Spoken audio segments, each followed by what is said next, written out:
There we go. Testing 1, 2, 3. Hey. You guys hear me okay? Turn off this silly music.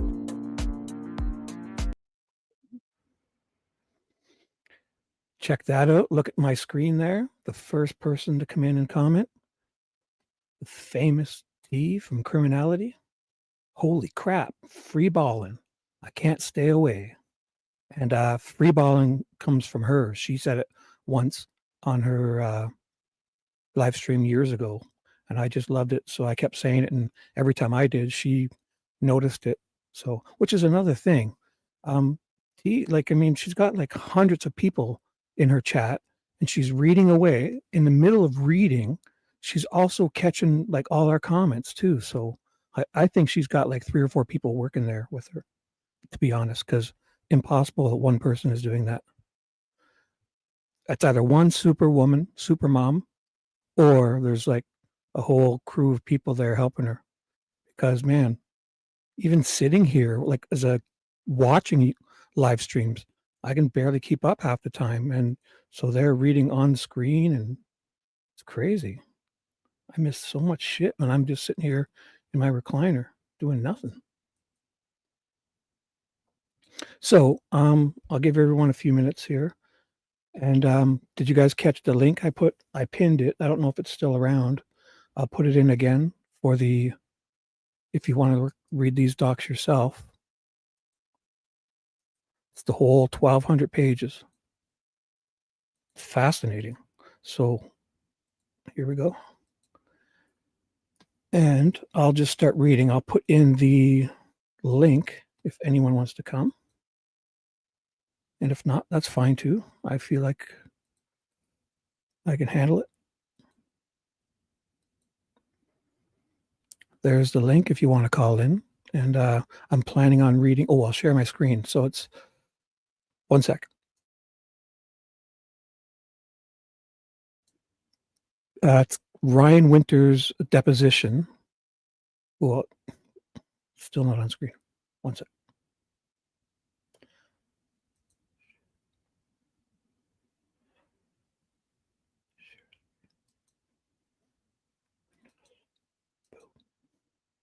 Here we go.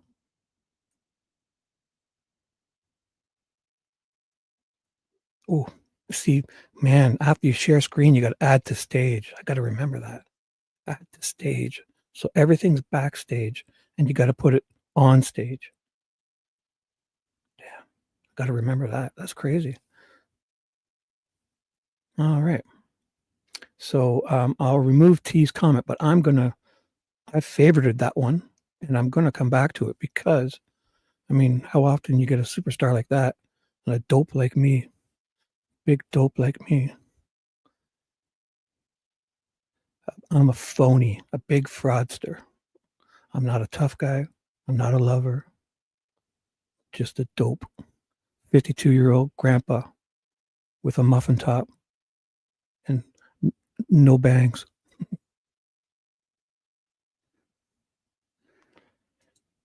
All right. So there we go. Ooh, I can do that and I can keep T. T, you're staying on my screen till you come back and say hi at least.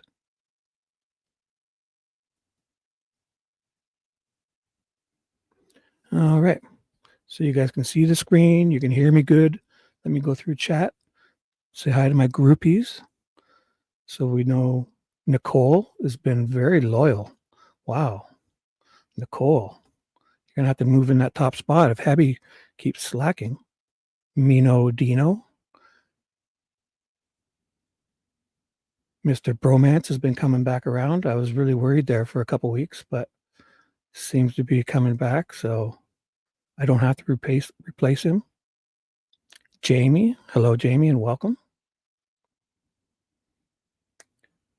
Mimi, the famous, beautiful, friendly Mimi. And that's it. So we got 9 people. And I think I might be 2 of them because I'm watching on my alt account too. So, 10 people. Look at this. Who came in? Come on now. Lurkers, say hi, please. Show yourself, lurkers. And like Charles says, if there's 10 there, that means there could be more in incognito mode. So if you're lurking in an incognito mode, you don't have to like me. If you're a troll, you're very welcome. You know, if you're shy, just drop an emoji or just a hi, anything. And if you're going to be trolling, just make it funny or witty, not rude and obnoxious. And if it's funny, witty, entertaining, and you know, you're at least do it with a smile and not a fist, clenched fist, Nicole probably won't disappear you unless she wants to. Nicole, Dino, Tracy, if you guys think someone needs to go, disappear them at your own judgment. But I mean, if it's funny and entertaining and not obnoxious or, you know, like really mean and vile or just, I don't really mind. That's what I wrote. Oh, I wrote it on my thumbnail. Trolls make it funny or witty, not neither. ACV, look at this. Okay, let's get started. Boom. Superstar ACV's here. Nice. Okay. We can start now. We have a superstar in the building. ACV. Hey, ACV, how's it going? Good to see you. Boom. Give this guy a wrench. See? I can trust him for sure. Okay. Let me get back to this.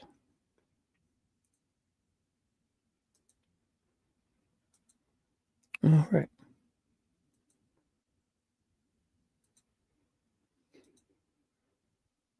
All right. So if you missed it, I'm going to read the deposition of Ryan Winters. And if any ACV, you'll probably know. If you guys want to drop in the chat who Ryan Winters actually is, and I'm sure I know, but there's so many redacted pages in this, and I'm not confused, but there definitely is lots of redactions and so many people, you know. So here's the link if anyone wants to call in and play. Maybe if I can be Baldwin, who's reading the questions, and whoever wants to be Ryan Winters, or I'll do both because my voice is feeling great, and I have a nice big huge coffee here and a big huge, you know, cold drink with ice cubes. So I'm set for a couple hours until we get to Dave's stream. So here is the documents. That's the whole 1,200 pages. And where's Heather? I don't see her. Did you guys see Abby? Hi, Unindicted. UCC, welcome. ACC, no Abby. You know, I understand. Yeah, Abby. Oh, I think there's another person having a live, and I didn't really know, and I'm not trying to. I think there is, but yeah, I don't want to steal anything from anybody. Or if Abby's got a big date with the Scrabble board, Abby's been moonlighting with Scrabble a lot. You know, keeping that brain sharp, because Abby, Heather Brown, if you guys don't know, she's on here a lot, but it's an evening job. She works as a garden wrestler. She wrestles any of her neighbors for garden gnomes. So she puts garden gnomes in her garden, and when the neighbors that they hate garden gnomes, they come try to steal them. Abby runs out. They wrestle in the garden. The cops come and catch it all on dash cam, which I'm trying to get. So yeah, she's probably wrestling garden gnomes right now. And I've said hi to everybody. Oh, Carol. Hi, Carol. Welcome. All right. Okay, let's get going. So again, if you guys want to call in, or if you want the link, It's all in chat there. Let me know. I can drop any links again if you guys choose. So, oh, that's cool, Carol. I didn't even really know that. So that's cool. If you guys ever want to go, you don't have to be here, or you can go there. Or what I usually do is when there's 2 or 3 people on, I have so many monitors. I listen, and I have a laptop too. So I use, instead of connecting to my computer via Bluetooth, I run the 3.5 millimeter cable from my desktop and the 3.5 millimeter from my laptop, the wire, into a mono splitter backwards. So it goes into one. So it's two. My computer goes to mono, my laptop goes to mono, which is left or right. Then I plug it into a dual splitter, 3.5 millimeter, and I plug that into a Bluetooth amplifier. And then I connect my headphones to that Bluetooth amplifier, therefore having the right channel is my desktop and the left channel in my ear is my laptop. So then I can listen to 2 things at once. And when I'm listening to the right channel, I say I have, like, criminalities chat on listening, and then another chat on the left side. I also put like nice little sound effects, like those frequency sound effects in low, like 20% volume, or my Amazon playlist on my desktop. So I listen to like 4 things at once, because for me, if I don't listen to at least 4 things at once, I get distracted by other things. So I kind of need to distract myself, if that makes sense. Mother of Dragons, very faithful, been coming around a lot. Thank you very much. And again, I'm leaving criminality on the screen to prove that she's like in the groupie fan club, in Shibby's groupie fan club. She's one of the OGs for sure. For whatever reason, I think I won her over a long time ago, probably accidentally. I'm not sure what I did, but she seems to think I'm all right. Ooh, Rebecca. Hey, Rebecca N. Rebby N. Okay, guys. I've freeballed enough. I'm going to read. So the deposition of Ryan Winters. I don't need to read all this crap. Again, if anybody can find out who Ryan Winters was exactly, I kind of remember, but I don't want to speak out of turn. So if anybody knows Ryan Winters, drop it in, and here we go. And again, just before we get too into it, it is it's 10:45 p.m. Eastern, so that's 9:45 Central, 8:45 Mountain, and 7:45 Pacific. So, Dave, if I'm still going, I'll stop. Somebody remind me before 1 a.m. Eastern, which is midnight Central, 11 Mountain, and 10 p.m. Pacific. So I'll get off then, and we can go and listen to Dave, Owl on the Prowl. And also one of the mods, if you can at the time, when Dave posts his link, if you can definitely, when it's close to the end, when he posts his link for his live, you can drop it in chat and get everyone to go there, okay? All righty.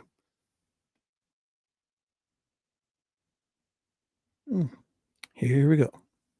Ryan Winters, having been duly sworn, yada, yada, yada. Direct examination. So if you're coming in late, there's a link for StreamYard if you want to come in and play a part.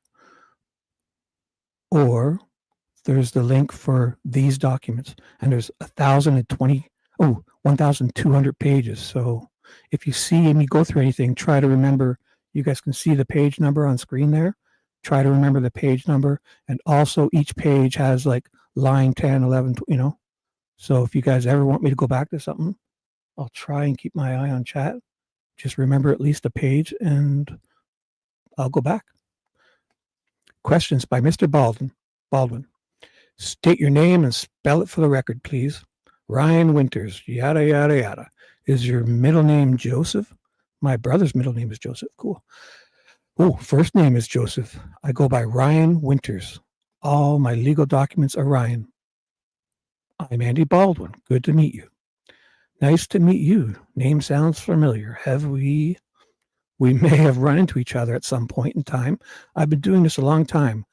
How long have you been doing this? Year 21. Where are you from? Originally, or do you mean work related? Like high school? Sullivan High School. Oh, okay. Ooh, should I be saying answer and question each time, or can I just get if you guys want me to put if should I be reading the answer and question each time?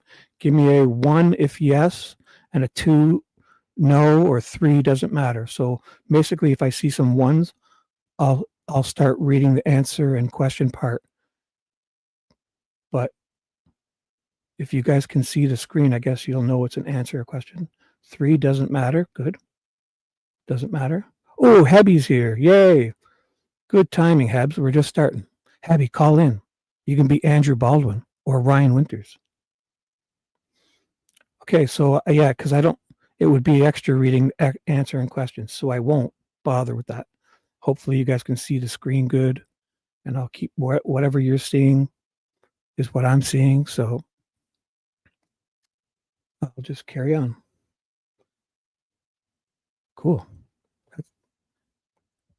Yeah, is that in Vigo, Sullivan County? Yeah, south of Vigo. Yeah, it's about 20 minutes south of Terre Haute. I had a weirdo case out there in Sullivan. That's the county seat is. What's the county seat of Sullivan? Sullivan. It is Sullivan. I had a weirdo child molest case there many years ago. Is that where you're out of? I'm in Putnamville. So Sullivan County is in the Putnamville district. Just give me a little bit of your background. You're in year 21. Where did you go to college? If you went to college and all that good stuff. So if you're just coming in late, this is Andrew Baldwin reading, asking questions in a deposition to Ryan, was it Winters? And if anybody wants to drop in chat who he exactly was, that's cool.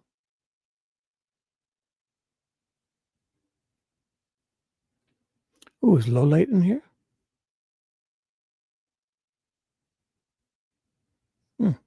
Oh, if you see him. Yeah, if anybody sees low light, ACV is asking you. Here, I'll put it on stage for now. I can't do that from this account. Crap. Yeah, if anybody hears or sees anything about Joshua Jackson from Low Light Recovery, and I believe Erica Morse has been kind of absent for quite some time. So if you ever get any updates, let anybody or us know. Thanks. I went to Sullivan High School and I graduated in 97. Went to ISU that same time frame. 4 years at ISU. Worked at Jabal School for Boys. Went to the Indiana Law Enforcement Academy in October of 2002. Was appointed as an Indiana State Police probationary trooper in April of 2003. Was assigned to the Lafayette District in 2003, and I worked interdiction in Lafayette until, I would say, during the time of this case, 2017, and transferred down to Putnamville District to work interdiction on 70. I went down there August of 2017, I believe, maybe, and I went to investigations in the fall of 2018 as a temporary duty assignment. So if I ever stop, guys, I'm just going to mute so I can take a drink and kind of clear my throat every now and then. So have no fear. I'll always be right back.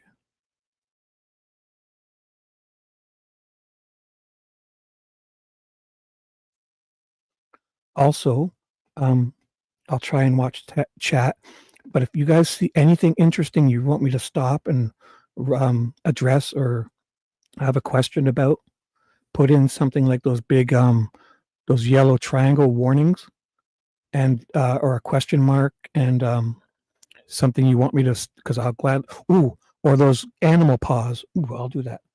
If you ever want me to try to pause, just do this. And I'll pause and check out what you want to check out. I love that one. Pause. That's our pause. They're kind of cute too, eh? All right, back in it. I think I read when I was doing background on you You've gotten some awards. Did you get an award? Yeah. What was that? I got a couple awards for Trooper of the District. I've gotten an award for the Regional Trooper of the United States, and then Glock gave me an award. Ooh, Glock. I got the Gold Star Award from the State Police. There's a handful of awards through there. You're very humble about that. And what is it this you are doing now exactly? Area 5 Field Investigations, which is essentially detective. I'm assigned to the Putnamville District. I take cases all over. What kind of cases are you working on? Everything. Murder? Yeah, some murder cases, officer-involved shooting cases, a lot of child molestation cases, a lot of fraud cases, theft cases, deception cases. Any sex offense cases? A lot of them. By chance, are you working on the Greg Ferenczi case? No, not in Putnamville. That was out in Terre Haute, wasn't it? That's in Terre Haute. What was that? Last year? The year before? I don't know what agency worked that. I wasn't a part of it, though. How, if at all, did you get involved in the Delphi murder case?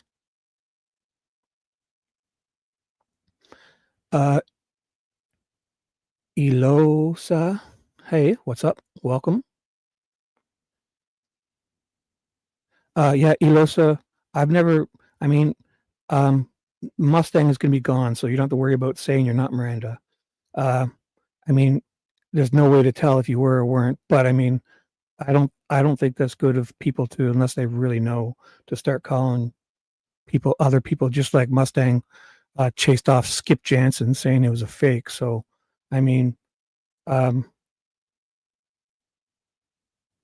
so everyone welcome Elosa, regardless of their opinion. If we're nice and funny and, if you want to be sarcastic and make jabs at each other, just do one or two and let it go. Kind of don't keep going on. Put LOL and a bunch of emojis. You can get away with so much shit if you use like if you say something kind of jabby and then put like 3 hearts, and even the sunflower works for me.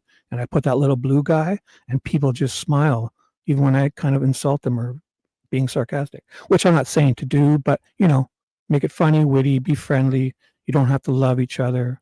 If you hate each other, block each other. Or other words, Nicole, Habby, or Dino is going to disappear you, but only if you're like obnoxious and won't stop. All opinions are welcome. We love you all. Okay. And Kelt. Hi, Kelt. Welcome. How many people do we have? Oh my God, double digits. Again, Mom's going to be so proud. 12 people. Wow. I'm a star. And the first one was criminality. I'm leaving her on screen just to prove to everyone how lucky I am to have such a big star come to my chat. All right. I was on light duty in preparation for going on medical leave, and I was assigned to what we call day shift post command. And so I fielded a lot of incoming calls. Incoming persons walked into the post in terms of the Delphi case. I was always forgot to ask this question: what, if anything, did you do today to prepare? I reviewed the supplements. I tried to review the attachments, and some of them wouldn't open up. I don't know if it's because of the internet is very slow. My air card at my residence is slow. The internet here is slow. So I reviewed the 11 or 12 supplements. When did you do that? Those reviews. I did that yesterday, and I also did this morning. Have you talked to anybody other than the prosecutor about the deposition? I let my investigative squad sergeant know that I had testimony outside of district. I contacted First Sergeant Jerry Holman, who is the DIC, the dick. Jerry's the dick. A big, dumb dick agent in District 14 in Lafayette last night to say, hey, I'm having some problems with access, dick. With access being denied to certain supplements, dick. And he reached out to ISL investigative squad leader Stephen Buckley. Another dick? Buckley sent me a text saying my access had been granted. allowed me to access some of the stuff on the case. So that would be the extent of what I did and what I spoke to and who I spoke to. Are you aware of any types of questions we might be asking you based upon any of these conversations?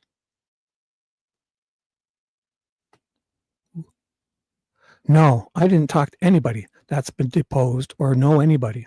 Did you do anything beyond what you described earlier, like taking walk-ins to Delphi, taking walk-ins to Delphi and kind of working the tip line?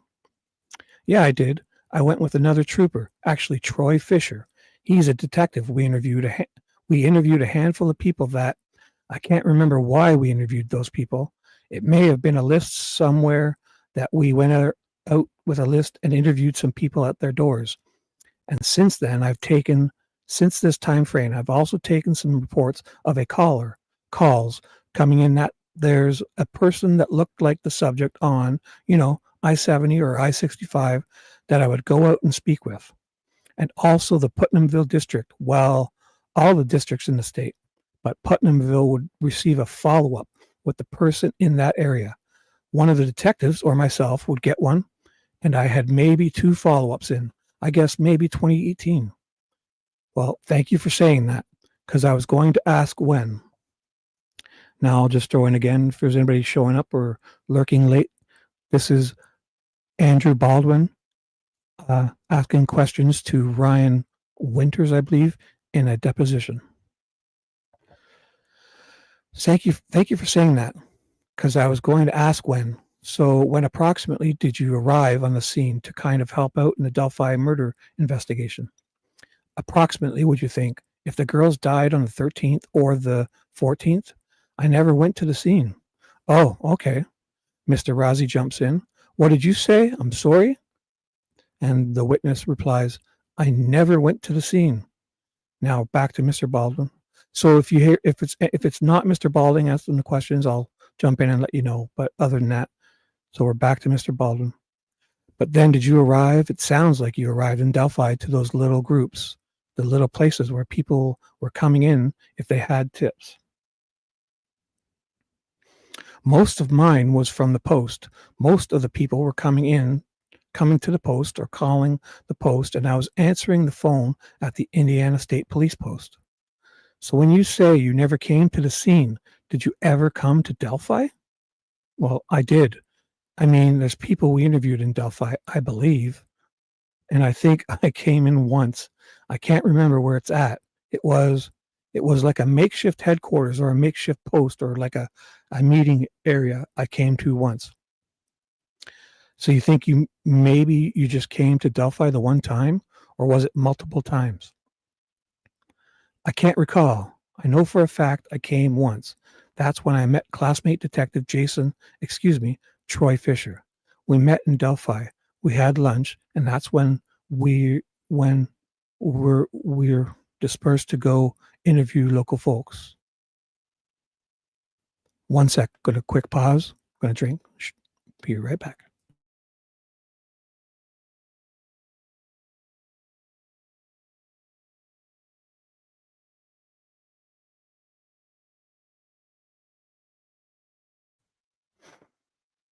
You guys all having fun in chat? That's cool. You don't even have to listen to me. You can put it on mute and just enjoy the chat. That's the main thing, is you guys enjoy yourselves.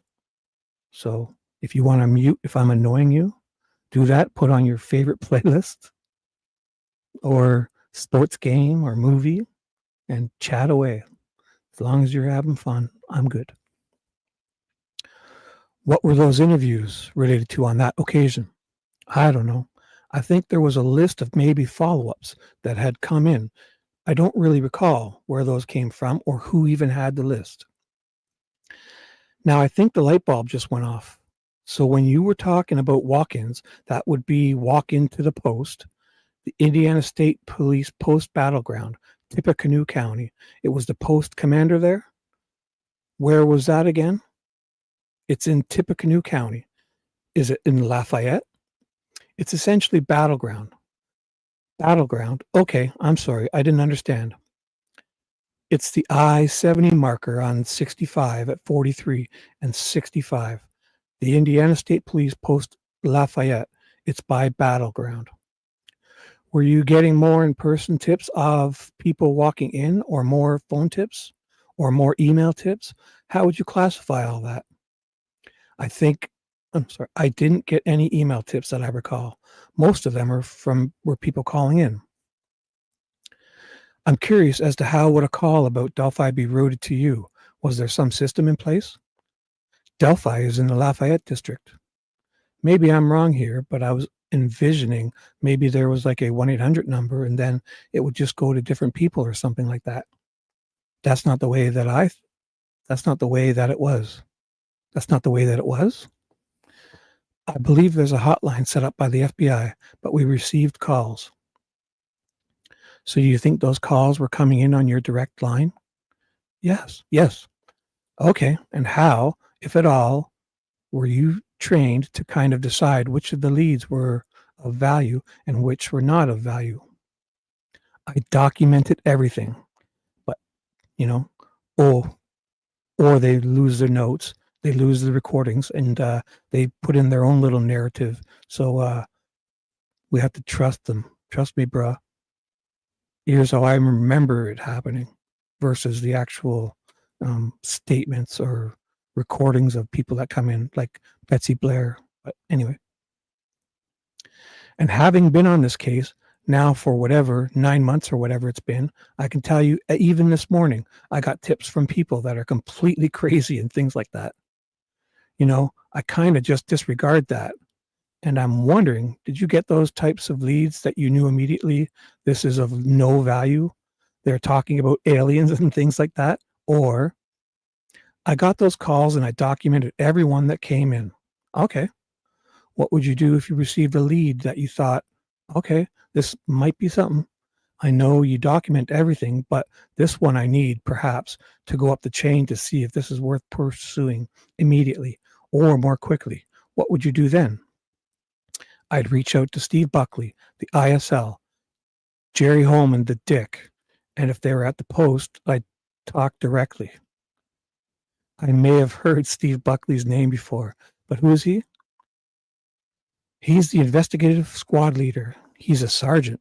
He'd be the second over Area 1, investigations for Lafayette District. He would be right below Dick Holman, the district investigative commander, First Sergeant Dick Jerry Holman. So he's under Buckley, is under Dick Holman? Yeah. But he would be over the detectives at the Lafayette District investigators. That's the way it was back in 2017? Yes? Is that the way it still is? I believe so, yeah. All right.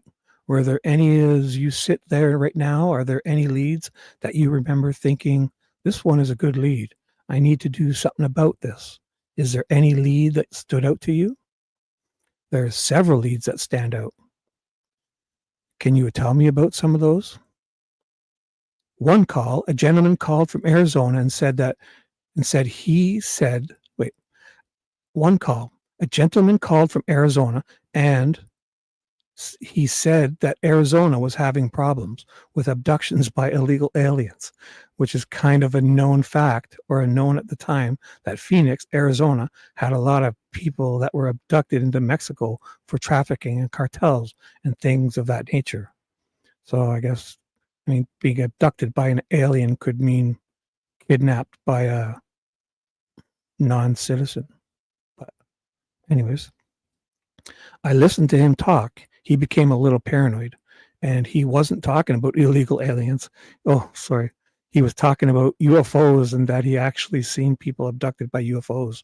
So we were talking about completely different illegal aliens. And I documented that and forwarded it on. I think that, if I remember correctly, I think he hung up when I went to ask him for his name, because he had made references to the federal government can't be trusted, and like I'm an extension of the government. So he hung up. Another one was a female. I can't remember. It was either like Louisiana or somewhere near the Gulf Coast. And she said that she she's a psychic, is what she said. Oh, I remember this. That she had had maybe a dream or premonition or a vision that the girls were killed by a creek, a pond, woods, a cornfield, or any open pasture. Well, that pretty much covers everywhere anyway. So yeah, she's going to get that right. And in my mind, I'm thinking the only thing she hasn't mentioned is a golf course, because that's really the terrain for Indiana. Yeah, so he called her out too. So her information was collected and documented. I had another call in of I can't remember his name, but he said that the night before, the night of, he had a dream that the girls were killed using a knife in a wooded area. A premonition, which, is it someone? I don't know. So I took his information. I can't remember if I forwarded it on and how that worked, but it was documented. There's a supplement in there. There's a couple more. I'm drawing a blank. One sec, quick drink.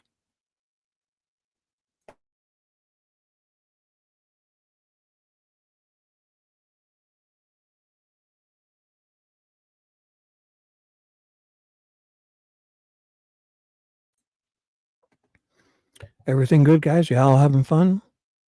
You all hit that like button? Abby, how's everything going?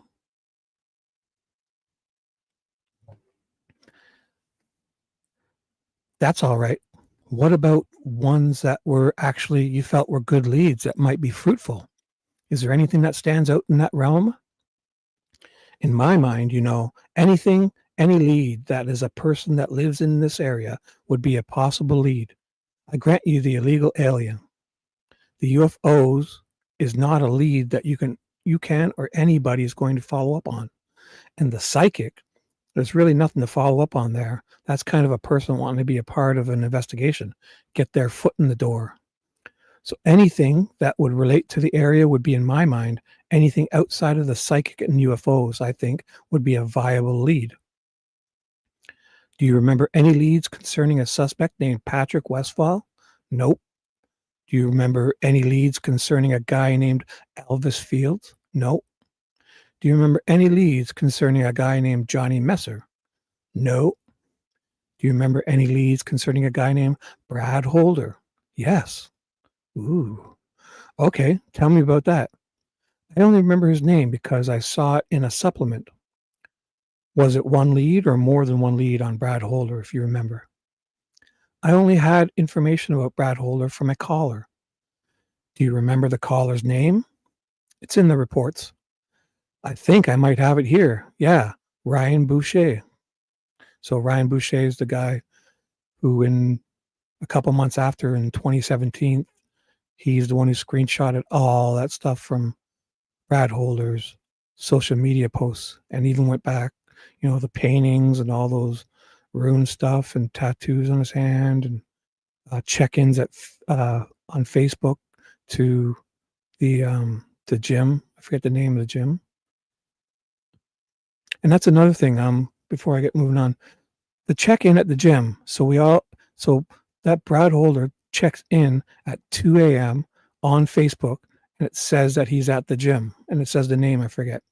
Now, can you just say you're anywhere, or don't you have to actually be there via GPS location?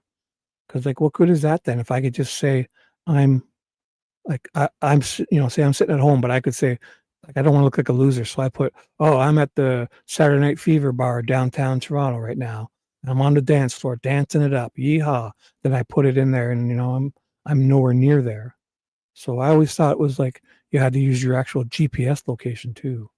So if anybody knows how Facebook, I believe, it was Facebook, works, that chat now. I'm going to hand you what's been marked as AA and see if that's the report that you are referring to. Yes, I recognize this. Do you need this? I'm going to ask some questions about it so I can kind of understand the verbiage and some stuff. At the very top, it says, Orion, blah, blah. What is that, if you know? I mean, you may not even know. Yeah, that's our ORI. That's the assigned number for every law enforcement agency has. Is this related to your post? INSP, blah, blah, blah, is specifically assigned to the Indianapolis State Police Lafayette District. The I is Indiana, ISP is the Indiana State Police, and 14 is the destination for the Lafayette State Police Post. And then when it says Carroll County and venue is Delphi, I guess you cover a lot of ground there, I'm guessing. So that could be a different county. It could be Tippecanoe County, for example. Is that right? Carroll County would be the location of report number Charles. Okay, I guess I shouldn't just presume things. Is the county and the venue? It's the county and the venue. Is that where the crime occurred, or is that where the report is going to be sent? That's where the investigation was initiated. Okay, and then when it says report date and time, what does that mean? Report date and time would be the time that my report was generated. So I generated this narrative on March 28, 2017 at 1213 hours. What about the February 14th? What does that mean? February 14th, 2017, 1300 hours would be the time that the incident report, Charles, was pulled. Is that this report that I just gave you as AA? Exhibit A? Yes, sir. This report number is that right? Yes. I know these sound like dumb questions, but I don't understand the verbiage. So I wanted to make sure. So if I were to ask you to pull up a certain number, this would be what I would get. Is that right? No. Glad I asked that. What would I get? You would get, if you plugged that report number into the RMS system, you would get, gosh, I can't remember, probably 3 or 4 or 5, I guess, extended reports for that number. And then each extended report would have, several hundred, if not more, supplements in each report number. But would all of those supplemental reports have something to do with this case? Or would it be, one sec, I'm going to quick pause and take a drink.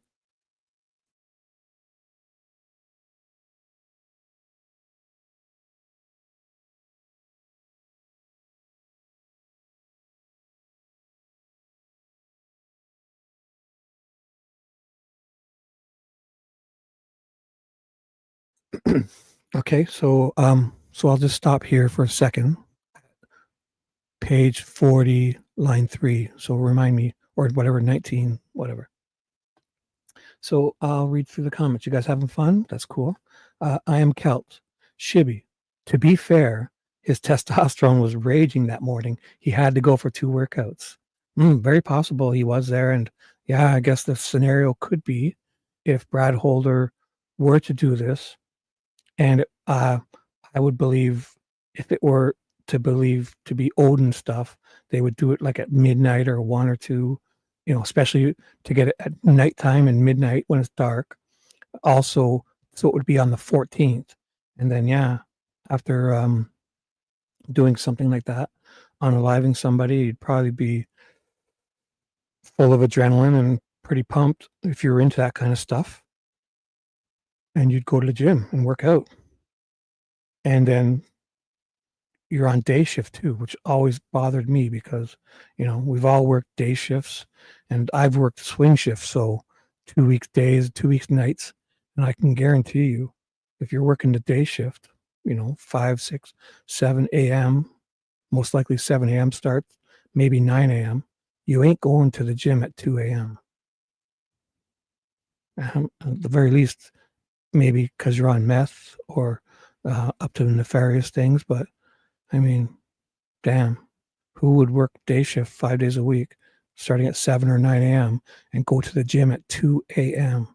Makes no sense. What you would do is maybe before your shift, you would scoot in at like 6 or 7 or for a quick half an hour and do some cardio, which I've done, and then go to work for 8 or 10 hours. And then on the way home, if you don't have kids or responsibilities, you just stop back at the gym and do your weights in the evening.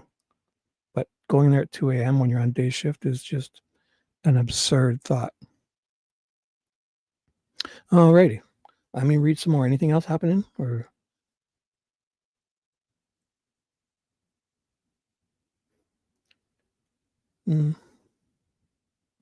So, Jamie, is that true? You could put wherever Facebook didn't list a GPS? That's weird. What good is that feature then if you can just put wherever you want? Because imagine I'm trying to look cool to my friends right now. It's Saturday night. Instead of putting, I'm at home talking to 18 of my closest friendly strangers. Just kidding. 18 people. Wow. And, if I could just put in that I'm somewhere cool, like I'm down at the Toronto Maple Leafs hockey game and I just caught a puck. I'm in the stands, like that's dumb. Seems to be useless to have that feature if you can just lie about where you're at. So again, if you did that, if he was telling the truth, it's kind of suspicious if you think something had happened, like what I had mentioned earlier, or if he didn't, maybe he knew something was happening at that time and wanted to give himself an alibi, or he really did go work out at 2 a.m. and has nothing to do with this. Like a normal guy, just work out at 2 a.m. and then go to day shift, work all day. Completely normal. Hey, David Rogers is here. Sweet dude in chat. So David Rogers, how's it going, buddy? He is, you know him from Profs, and he's big kid. So if you want to call him the big kid, that would be David Rogers. Good dude. And I guess nothing else was going on. All right. Just keep having fun, guys. If I annoy you, put it on mute. Ooh, anybody who's just come in, take note on the screen. She's not here now, or unless she's listening. Criminality T was in here, and she says, "Holy crap, freeballing! I can't stay away." Like she can't get enough of old Shibby, and so I'm going to leave that the whole show. That's staying up there. And again, like I said, my first stream, but nobody heard me. I said, "Hey, maybe this time T does like she comes in and says hi, but then um, she gets so riled up from me that she goes in and has a nice warm bath to cool down, drinks some wine and puts on some candles, and is right now listening to Shibby. I can really see that happening.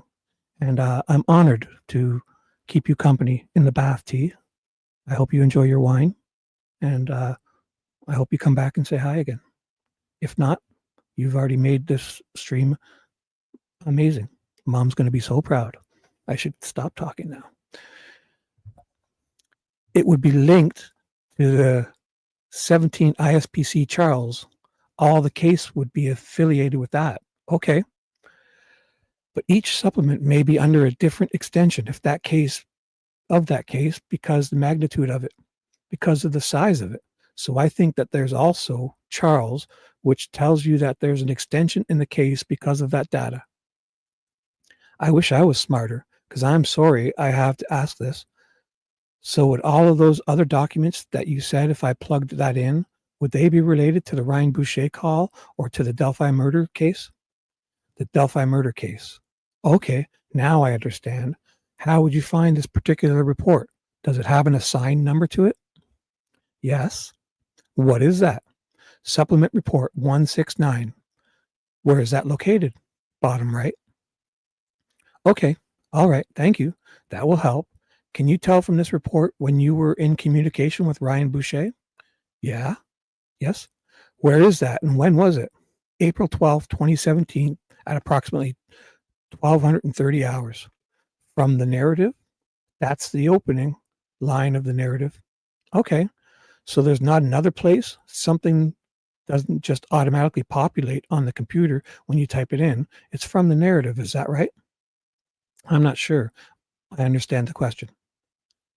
That's a bad question. I thought maybe there would be something in the body that would show when he called or something, but it's just from the narrative?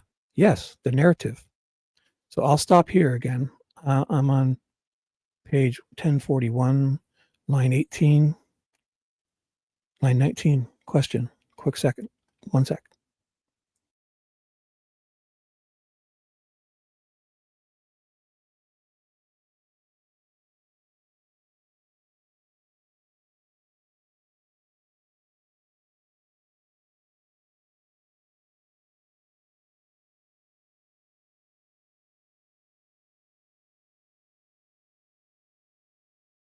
Okay, I'm back. So I was going to stop there. First of all, again, I made a coffee like how long? Almost an hour and a half ago, and I put it in one of those Stanley cups, and I forgot about it, and it's perfect still. So I love doing that. I make it extra hot, and I even sometimes I use a mug and I warm up the cream, so it's not cold cream when I put it in. So I make an instant coffee. It's just instant, cheap old Nescafe caramel with one teaspoon or tablespoon of sugar because it's a huge mug, and I warm the cream up. So then when I forget about it, like an hour or two later, it's like perfect temperature. So what I was going to say was he's talking about the narrative and it populating. So it's obvious the Orion system, like to believe they lost Richard Allen's tip. It's just absurd to think that they lost it in a drawer, a dusty old drawer, when we know it was number 74 in the Orion system. And that Orion system, man, that's like the NSA, the whole NSA that spies on all of the world. Their servers are, they probably made this Orion tip system and the Prism system that you might not have heard about. And they're heavy duty systems where they forget about crimes, even when they are just like Prism is like when an officer takes notes of like a suspicious guy walking by him in his car and he doesn't even contact them. They write stuff down and they put it all in these systems. It's like those flock cameras. They're just really, they're putting them, and you don't have to be a suspect or a reasonable suspicion because they're just entering stuff that you don't even know they're entering. And to think that Richard Allen came and said all this stuff, I was on the bridge. I'm a white man. I live on White Man Drive. And dueling mistakes, my surname's White Man. And I'm sure he said his car and the time he was there. To think that, it's impossible Doolin forgot and then stood there walking into Unified Command every day and seeing posters of BG everywhere and, for 5 years and didn't realize that's the guy he talked to. And the whole premise is absurd to think of. And to think that the Orion system didn't flag probably 50 key words from Richard Allen's statement that was entered in the Orion system. I mean, it's comical to think that this was accepted in a court of law. So it will always baffle me. Any comments, guys? Oh, hi, Duck and Felonies. Welcome, Duck and Felonies. And Anders Gustafson. Now, Sunflower Lola, did I say hi earlier? Hi. Anders, or do you guys have a different name that we might know you from, or are you kind of new? Because I feel like I've seen you. If you're new, we're very welcome. And but YouTube is still putting the handles and not usernames. So if you ever have a name that you think people might recognize more, you're welcome to put that in the chat. But if not, if you're very new, and you're welcome. And if you're a lurker, please say hi. I mean, look at everybody. Abby and Dino, they'll welcome you. Nicole, everyone is so friendly and welcoming. And nobody carries beef from other chats, so don't worry about that. And, if you're cool, you're cool. I mean, we won't accuse you of being somebody else because we don't know. It's a big love fest in here. Abby Brown is the queen. And Nicole is queen number 2. How's that? So I'll start reading again if there's nothing good. Yes, the narrative. Question. Let me go back to the top here. So when we say address 5858 West County Road 300 North, is that the crime scene address? I don't know for sure. I would have to say yes, but I don't know for sure because it says incident location. I know these are dumb questions, but I just want to make sure that I'm not going down the wrong rabbit hole, which often happens. So basically, do you fill out the top part of that? What do you fill out? That's another way to ask it. Whenever I generate a supplement, the computer generates a time and date. The information that you see below not for public release, is not generated by me. Oh, okay. Down through at least the narrative, a lot of this stuff is auto-populated. You asked me specifically what things I populated. Like Bradley Holder. How would Bradley Holder's name there under other contact person or incident people? Wait, let me read that again. Sorry. Like Bradley Holder. How would Bradley Holder's name there under other contact person or incident people, how would his name have appeared on this document? There's one of two ways. I don't remember specifically which way it was added, but it would have been added by me. Okay. And how would you have gotten the information concerning like his date of birth and all of that? I don't recall specifically. What would be a common way to do that? B and B, something like that? Yeah, B and B. When it says under not for public release, it says supplements approved report. Do you know what that is? What that means? One sec.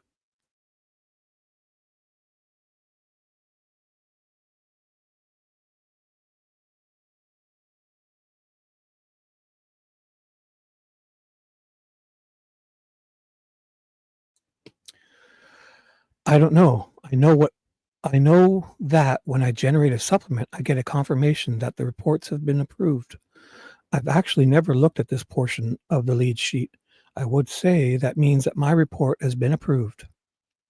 So looking at this document and reading it, I'm going to go on to the second page. I'll read the paragraph, then I'm going to ask you about it. Quotes, Boucher verbally identified himself by telephone and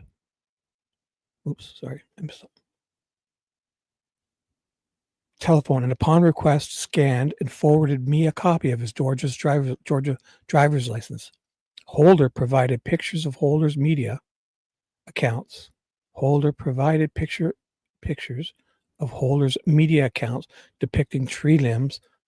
Maybe he meant to say Boucher there. Boucher provided pictures of Holder's media accounts depicting tree limbs on the ground, displaying runes consistent with the Odin belief system.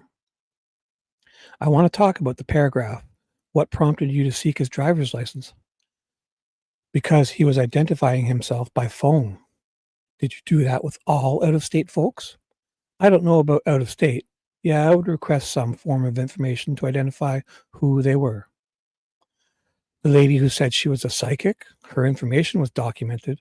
The person who hung up in terms of the UFOs, there was nothing on him, but I always tried to obtain some type of idea.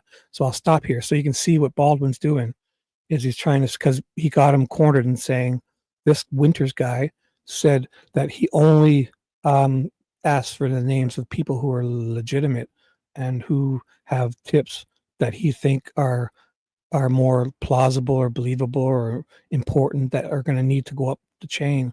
So he's identifying Holder's name, basically saying Andy Baldwin's getting him to say that when he first heard this about Brad Holder from this Boucher guy, that he must have believed it in some way, like he thought it was, more plausible and important and related to the case. So that's obviously what Baldwin's doing here, getting him to step into that. What's the reason behind that? Because every call-in has a potential application to the case or follow-up to the case. And if this case is going to be investigated, we need to make sure we have information on that person that we gave the tip. Continuing on with the paragraph I just read, Holder provided pictures from I'm going to guess again that he means to say Boucher, but because Boucher provided pictures from Holder's media accounts depicting tree limbs. So I'll say Holder provided pictures from Holder's media accounts depicting tree limbs on the ground, displaying runes consistent with the Odin belief system. How did he provide those pictures? I know he didn't hand them to you. I can't remember if he emailed them to me or if he emailed them to Pam Guy. I can't remember how they came in. To who? Pam Guy was our Area 1 secretary, investigation secretary, and I don't remember which way, if he emailed me or emailed her. Is that Guy, Pam Guy? Guy, okay, I'm sorry. Guy, Pam Guy. If Pam Guy would have received those, would she have forwarded those to you or printed them off and handed them to you? She would have made a copy for me or showed me or gave me whatever she printed out. And then she would attach them as an attachment into RMS. So one of those two ways was either emailed directly to you. Would you have given Boucher your email address? Yes. Or hers, whichever it was. Like, do you remember actually receiving this phone call as you sit there? As I read the narrative last night, yes. Looks like it was from the afternoon. Do you know where, like, were you in your office or were you? I had been in the radio room at Lafayette State Police Post. That's where kind of my general area of assignment while I was on temporary duty status going into medical leave. What did you know about the crime scene before you started taking tip leads? I don't recall specifically. I was briefed by, I believe, Lieutenant McKee. I don't know if I can't remember if I worked that day or the next day. I don't remember. I was on and off a lot during this time frame, but I remember being briefed by someone. I don't know if it was Lieutenant Tom McKee or a detective. I don't remember specifically, but I was briefed by somebody. One sec.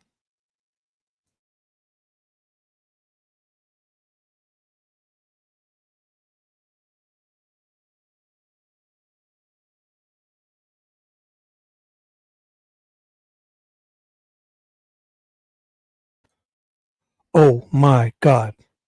Dana, hi. Rotting Jewels, everybody, welcome the famous superstar, Dana from Rotting Jewels. And you must go check out her channel. She's wild. Hi, Dana, welcome. Anybody else new?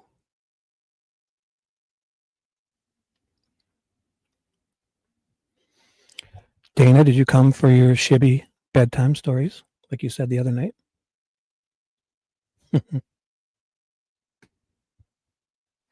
Oops.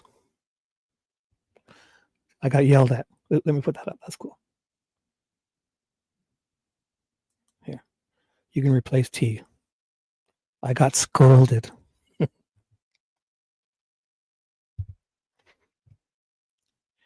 And the reason I'm asking that, because we'll be talking about the next paragraph where you say these are consistent with this rune symbol on the hand matched, the sticks placed on the victim in the Delphi investigation. Those were your words in that next paragraph, the very last sentence. I'm not following you. Which line are you on? I'm sorry. The paragraph that starts, the provided media pictures. The very last sentence, it says, this rune symbol on the hand. And we're going to talk about that in a minute. Matched the sticks placed on the victims in the Delphi investigation. Would those be your words? Yes. And the reason I'm asking that is it tells me that informs me that that last sentence, that you must have known something about the crime scene. And that's what I'm trying to figure out is how did you know the crime scene?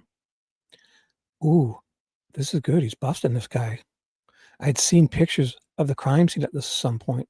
I don't remember this. So this guy, the guy that took the report, the reason he wrote that is because he had seen the crime scene photos and he put two and two together that Abby's stick configuration looked like the photos he was receiving from this Boucher guy a couple months after the crime about Brad Holder's social media post.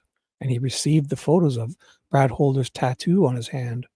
And he himself just wrote down that he thought the reason he thinks it looks the same is because he looked at them.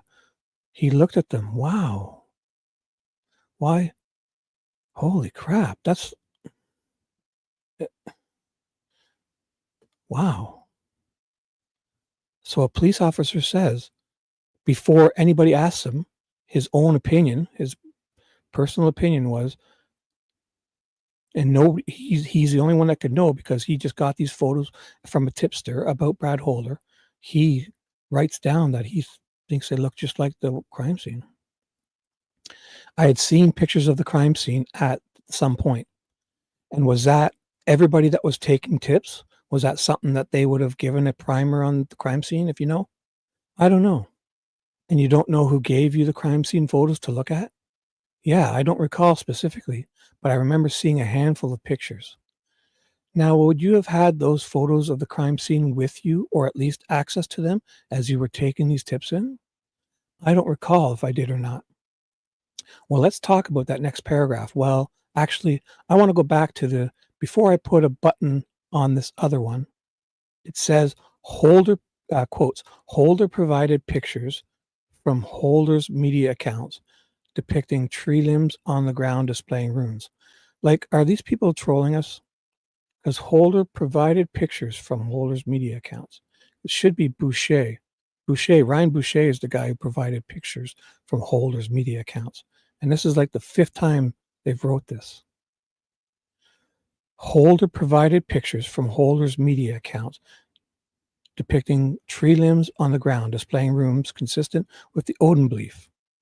When you wrote that into your report, did you know at that point in time that runes were or what Odin was? I'd never heard of it. So what was that first time you had heard of Odin?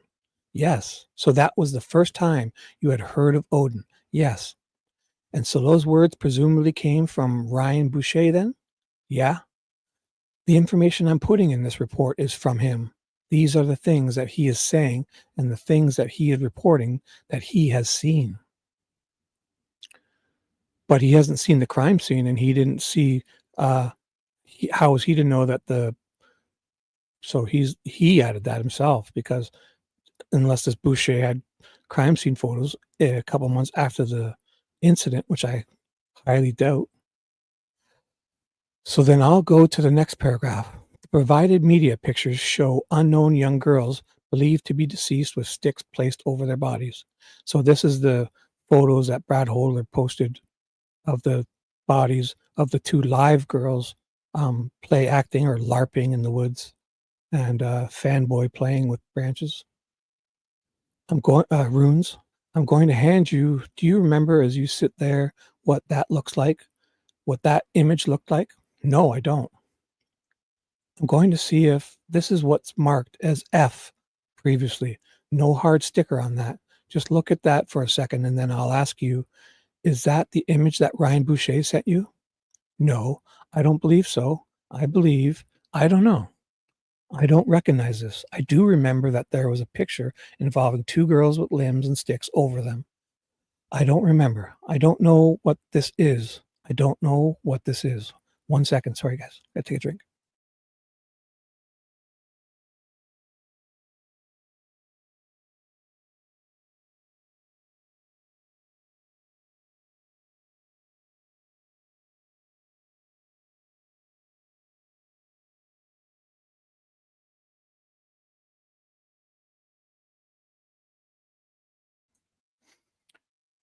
You guys having fun in chat?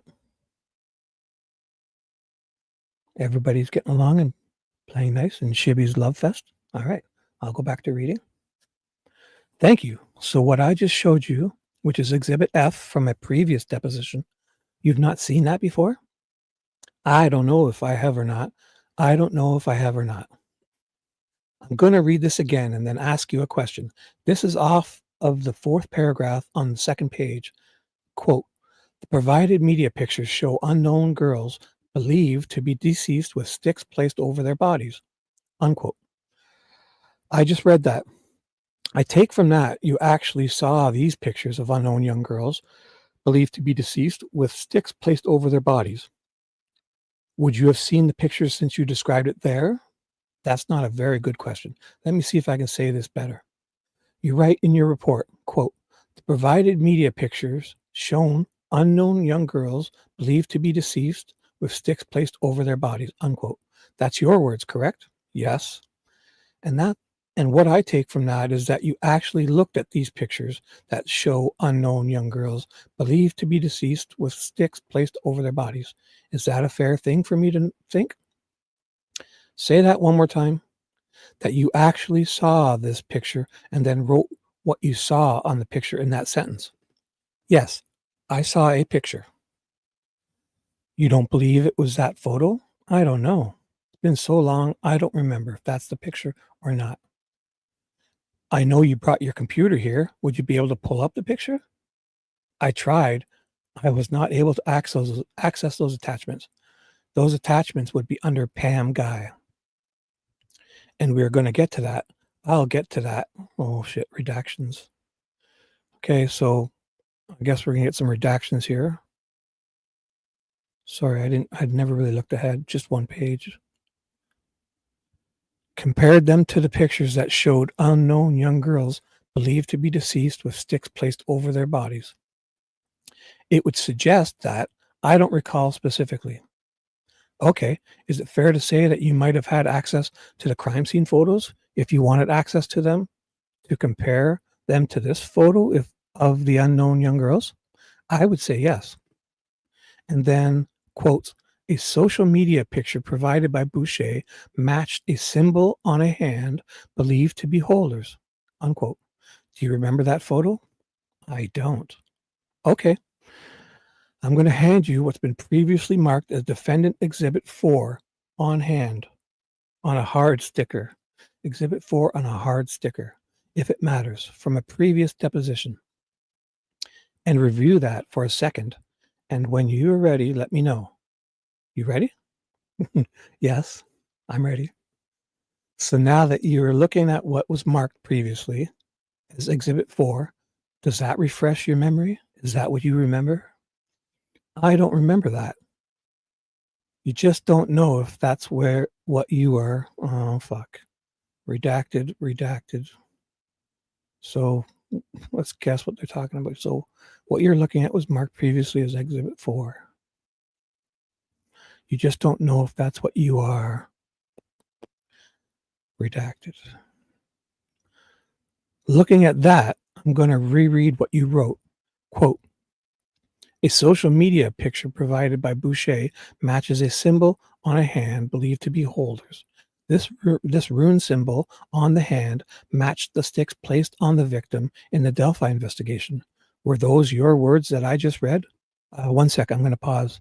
I'm going to take a drink and just scan chat to make sure you guys don't have anything you want me to address. One sec.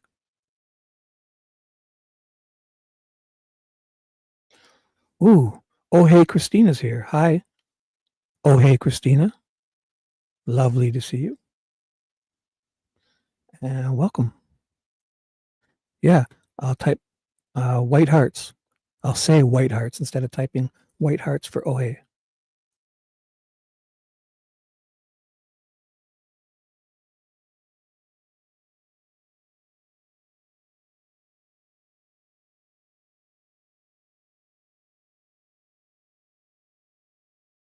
Wow.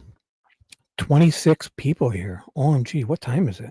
I'm having fun. It's 11:45 Eastern, my time. So we'll probably go for at least another hour and 15 minutes before Dave comes. Oh, TJ's here. Hi, TJ. Did I miss anybody else? I hate missing people. So we got Oh Hey, Christina and TJ. Welcome, guys. Nice to see you. Just in time for your Dana-inspired Shibby bedtime story. The runes would have been his words, would have been Ryan Joseph Boucher's words, but I typed that. He's trying to wriggle out of it. But Ryan didn't see the crime scene, so how was he to know it's supposed to match? That's bullshit. But Ryan Boucher, to your knowledge, did not have access to the crime scene photos. No. If I remember correctly, so what the guy's obviously lying. If I remember correctly, I Googled this, and as we were talking, I was Googling all the information he was giving me on Google as we were talking. Okay. Googling like what runes are? What runes were, what Odinism is. I think I was even trying to get on maybe a Facebook account for Holder. Okay. I do remember now when he called in, I was Googling that. There was a whole lot of pictures on the internet that were consistent with the things we're talking about here. So I don't know. I don't know if this was a picture he sent me or a picture that was on the internet. I don't recall specifically. Okay, and we'll get to that in a second because, yeah, he's trying to wriggle off the topic at hand here. There's stuff at the bottom I'm going to be talking about. Before I move on, when it says, quote, this rune symbol on the hand matched the sticks placed on the victim in the Delphi investigation, unquote. That was an opinion that you placed into this document. Is that correct? Yes. Like, I mean, dude, you're obviously busted. Just admit it. And just, if this guy's going to triple down, I haven't read this yet, but he's obviously going to double or triple down and pretend that he's saying that this is what Ryan Boucher told him. If that's the case, how the hell did Ryan Boucher know? But it's obvious Ryan Boucher didn't know the crime scene matched the photo of the tattoo that he's sending in of Brad Holder's hand. And we know what it is because Ryan Boucher did not have access to the crime scene photos. True. Right. Do you still have the same opinion today as you look at the side-by-side photo of the page that the rune on that, what I would represent is a hand, as you said here, matched the sticks placed on the victim? I'm sure there's more than one picture of the victims with sticks on them. I don't know if this was one that I was referring to or not. Okay, let's just take out of the equation. Whether or not you looked at it before or not, let's just say, looking at H as you were looking at it, do you think that H, those side by sides, resemble one another? Yeah, he's going to say that now. No. See, this is what I have with the problem. Like, he's obviously wrote that down before he knew it would be, bad for him to do that. Then he talks to Nick before he comes into this deposition, and he's just going to toe the line and kind of, now looking at the pictures in front of him, he doesn't think that it looks Holder's tattoo of a rune does not look like the configuration that's on Abby, and he's probably got both those pictures in front of him. So the nerve of these guys to sit there and say that, it just makes you wonder if they're just going to back the blue, they're just going to back the prosecutor no matter what, and regardless of him saying this because he had knowledge of the crime scene photos back in 2017. No, they don't. No. But there is a photo out there, apparently, that was provided to you by Ryan Boucher, where you did believe that the symbol on the hand of this media from Holder's media matched the sticks placed on the victim in the Delphi investigation. I may have misspoken here. What I do remember is that the pictures I've seen on the internet of young girls that had limbs laying across them were consistent with the victims in this case having limbs laying across them.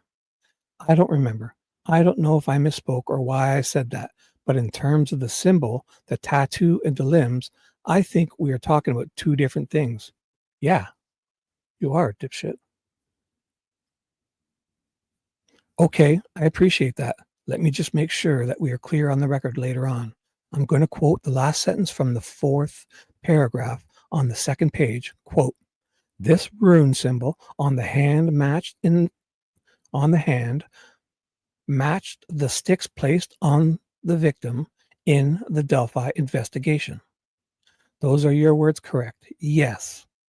And therefore, is it fair for me to presume that when you get a chance to look into whatever it is that you saved, that there should be a media photo of a symbol on a hand that matches sticks that were placed on the victim in the Delphi investigation? Can I Google what a rune is? I don't know what a rune is. Yeah, sure, go ahead.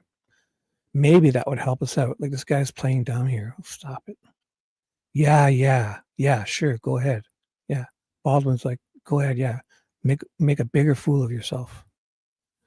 Do what you need to do. You might want to look up Haggle if you really want to dive deep. I never would have known that name. Haggle rune. He probably spells it out. Oh yeah, makes sense now. Yeah. He had pictures of not of the victims on his Facebook. And the Facebook had sticks laying across the girls. And those pictures were consistent with the runes, with the image. See, he's being a jerk and he's trying to pretend he doesn't know that, like, Baldwin's referring to the literal crime scene photos. And this guy's trying to, blend it all in and play dumb here. Like keeps playing the mistake that he thinks Baldwin's asking about the photo that Boucher sent of the sticks, which looked nothing like Holder's tattoo. So this is ridiculous. Okay. Yes, because Ryan provided several pictures that he had screenshot of Holder's Facebook account. And on that Facebook account, like I said, of unknown young girls, it wasn't nothing to do with our victims. It was a series of girls that had sticks laying across them. The last sentence is the one I'm focused on. This rune symbol. I'll go the sentence before that. So we're on the fourth paragraph, page 2. I don't know which sentence it is, but it starts with a social media picture provided by Boucher matches a symbol on a hand believed to be Holder's. This rune symbol on the hand matched the sticks placed on the victims in the Delphi investigation. So the way I read that is you may not have known what runes were, but what Boucher was telling you were runes. Maybe it could have read this way. Quote, the social media picture provided by Boucher matched a symbol on a hand believed to be Holder's. This, what Ryan Boucher calls a rune symbol on the hand, matched the sticks placed on the victims in the Delphi investigation. Unquote. What I'm expecting is that when you're able to open up the photos is that I'm going to see this image of something marked on a hand that matches the sticks placed on the victim in the Delphi investigation. Should I be expecting to see that? One quick second. Sorry.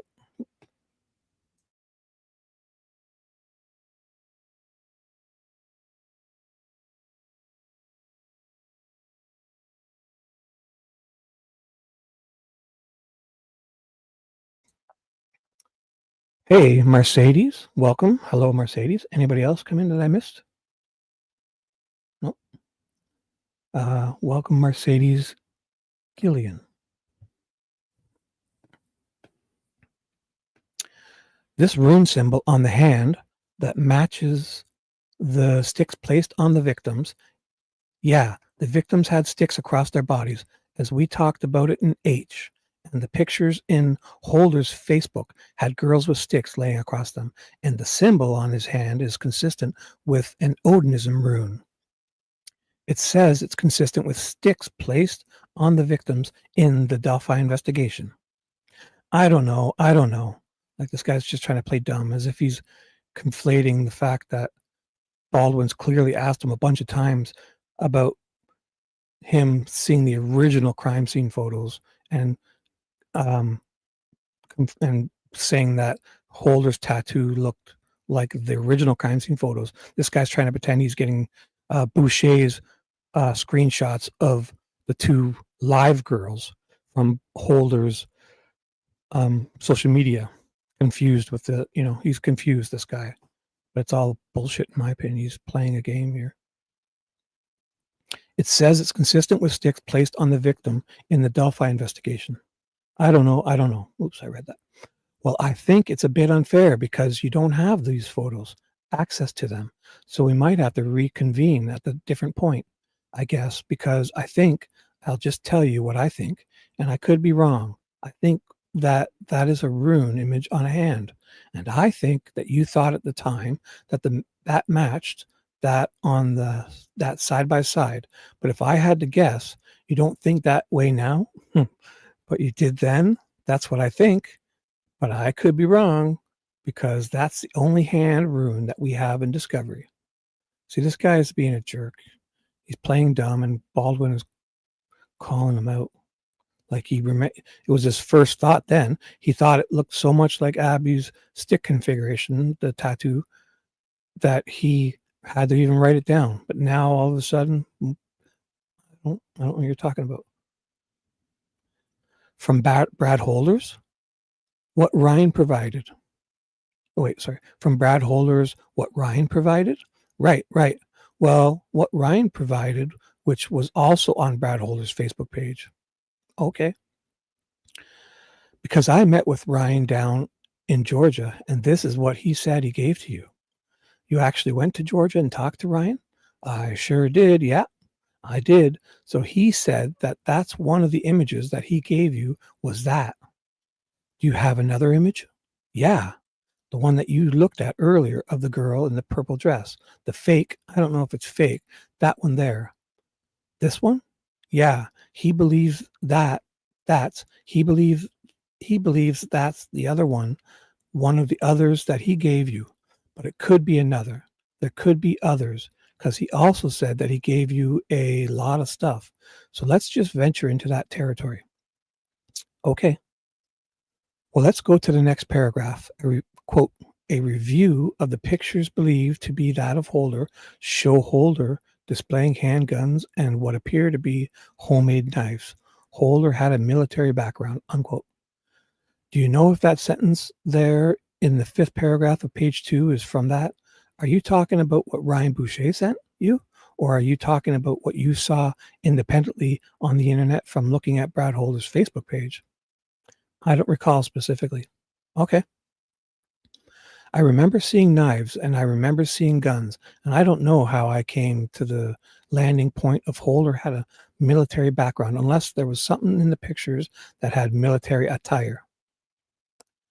I don't know if I would have done any search on that or not. When it says, and when you say you don't know if you had done a search or not, I mean, earlier you said that you thought, I'm not being, I hope you don't think I'm being coming at you hard. I'm not at all. I'm just trying to figure out stuff. I'm just trying to figure stuff out. So you might have been on Facebook while Boucher was talking to you, trying to figure stuff out. I was definitely Googling things as he was talking to me. Sure. And I was looking up images as he was talking to me. I had no idea what Odinism was or any of the things that he was talking about. So I was Googling these things as he's talking to me. And maybe Brad Holder's Facebook page? Maybe. It's possible. I don't know if I had Facebook in that time frame or not. This information was forwarded directly to Lieutenant McKee. I think you said that was. It was Dick Holman and then McKee and then you? No. There's 2 different areas there. Again, I was on light duty going into medical leave. I was sitting as a post commander. Sitting as a post commander, that's the enforcement side. Lieutenant Tom McKee was the actual post commander. So my responsibility as a post commander was when somebody called the state police to take calls and forward anything that needs to be forwarded, direct details, personnel, and manpower, and then report those things to the enforcement district commander, which is Lieutenant Tom McKee, First Sergeant Dick Jerry Holman, and investigative squad leader Steve Buckley are in investigations. Even though we're in the same building, they're in the back.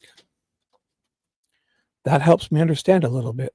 When you forwarded this, it says this, quotes, this information was forwarded directly to Lieutenant McKee, unquote. What information would that have been? 1 second, quick drink.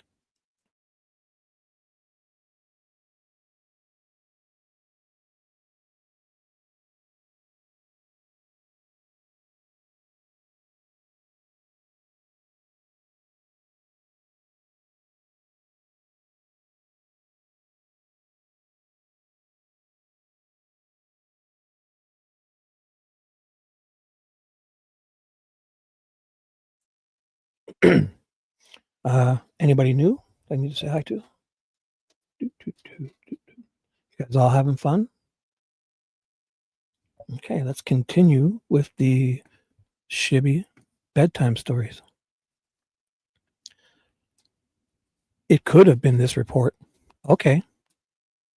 And what?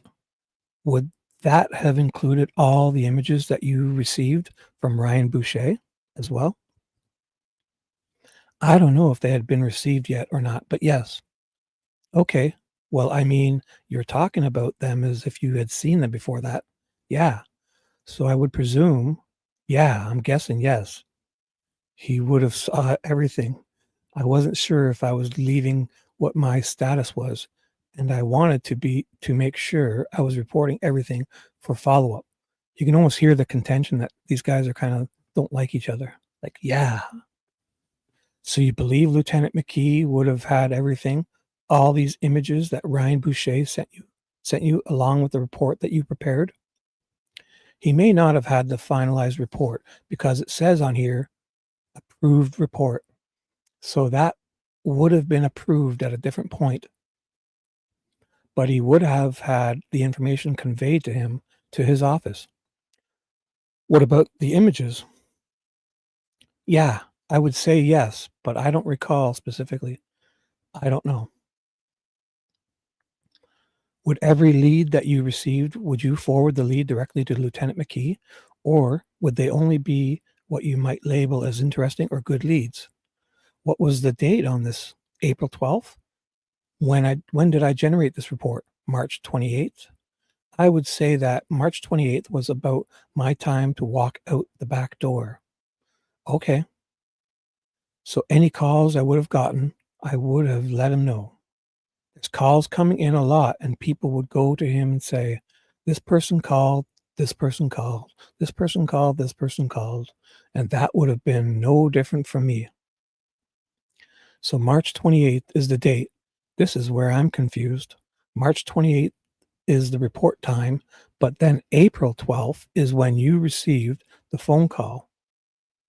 So what is the March 28th date at the top of page 1? Ooh, that's a good point. Unless March 28th would have been the point that 17 Charles went to the dash, and maybe that's what that is. I don't know. Who would be a good person to figure that out if you know? Investigative squad leader or Dick, Jerry Holman, or Steve Buckley. The next, if you guys aren't sure why I'm saying Dick before, I'm saying Dick before Jerry Holman, it's because he was the whatever director, the DIC was an acronym that was used before his name. So I think it's fitting that we always remember Jerry Holman as a Dick. So it's DIC, Dick, Jerry Holman. First Sergeant. With First Sergeant Holman. Oh, hey, Papa Steve. Welcome. Hi. With First Sergeant Holman on April 12, 2017, First Sergeant Dick Holman advised that the FBI had interviewed Holder shortly at the beginning of the investigation. Do you remember that conversation with First Sergeant Dick Holman about the Ryan Boucher? Yes, I believe that. I can't remember if he came in the radio room or he was in the back hallway, but I remember pointing out the information to him. Would that have included pointing out the information, including the image that Ryan Boucher had sent to you? I don't recall. So that's the same day that, according to your narrative, that Ryan Boucher called and talked to you and sent these images to you, was also the same day that you talked to First Sergeant Dick Holman about the Ryan Boucher phone call. Is that correct? Yes. Just tell me anything you remember about your conversation with First Sergeant Dick Holman after you had talked to Ryan Boucher about the Ryan Boucher phone call. I feel like I was packing my stuff up and leaving when he came in the back door. I told him that a person had called in with this information. I can't remember what it was, but Jerry Holman told me that they had already interviewed or that they looked into this Odinism or they had talked to, I can't think of his name, Holder. Either they had talked to him or they were aware about the Odinism. The FBI had already followed up on what I had generated. What is your belief that Holder had already been eliminated as a suspect at the time when you talked to Holman? Oh, I had no idea. I don't know. Here's the way I'm thinking. I'm reading that paragraph that starts with the words, quote, the provided media pictures show unknown young girls believed to be deceased with sticks placed over their bodies, unquote. The entire paragraph, I'm just imagining that you have compared, obviously, you have compared those photos to the crime scene photos and that the symbols on the hand, according to your report here, match the sticks placed on the victim of the Delphi investigation. And you're like, wow, this could be a big deal. This could be a big deal because this is matching. Some of this matches the crime scene that nobody knows about. Yeah, good point. I'd better do something about this. I'd better talk to Holman, and I'd better talk to Dick Holman, and I'd better make sure that this gets some legs before I go on leave. Was that your thought process at the time? Like I said earlier, I think from my knowledge, I wasn't a part of the investigation. I was aside. That to my knowledge, I was aside. That to my knowledge, that was the first time that I had heard that there was a motive, and even people from the area may have known the victims, which is what he put out there. And of course, whenever you're conducting an investigation, those are the things you are looking for. And so you have a person, according to Ryan Boucher, who may know the victims. According to Ryan Boucher, there's a person's name who lives in the immediate area that may have direct ties with the victim. So yeah, that was. And knew about and had posted stuff on his Facebook page that matched the crime scene. That's also part of your analysis, I would presume. I think he had a pagan belief that is always concerning. Yeah, and a weirdo. I would label that as a weirdo photo. If that's what you ended up pulling up later on when you were able to have access to it. The girl in the purple dress, who, if redacted.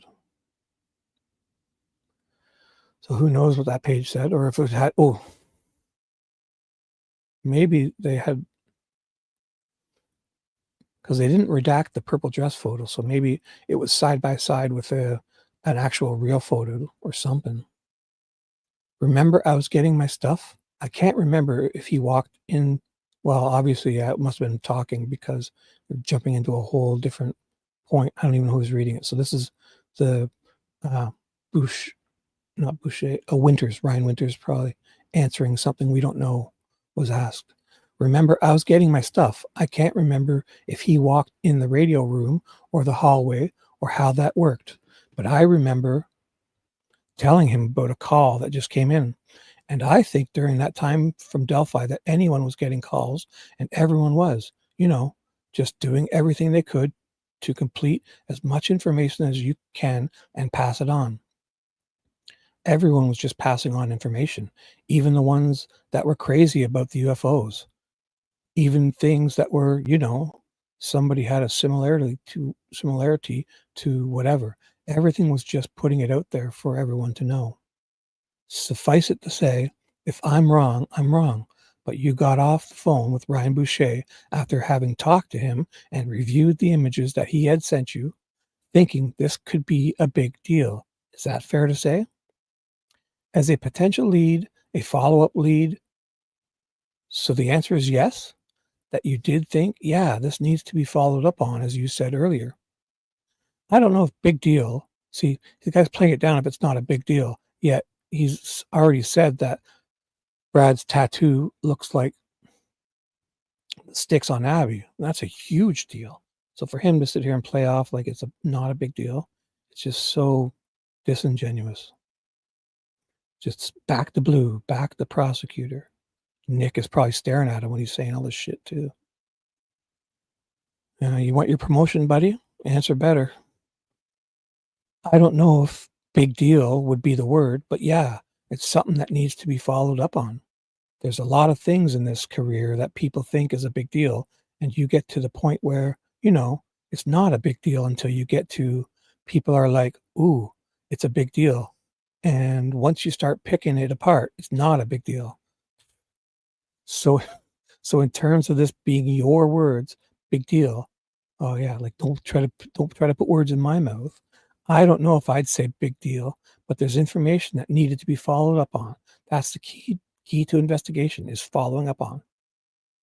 And then the next thing, quote, request that Brad W.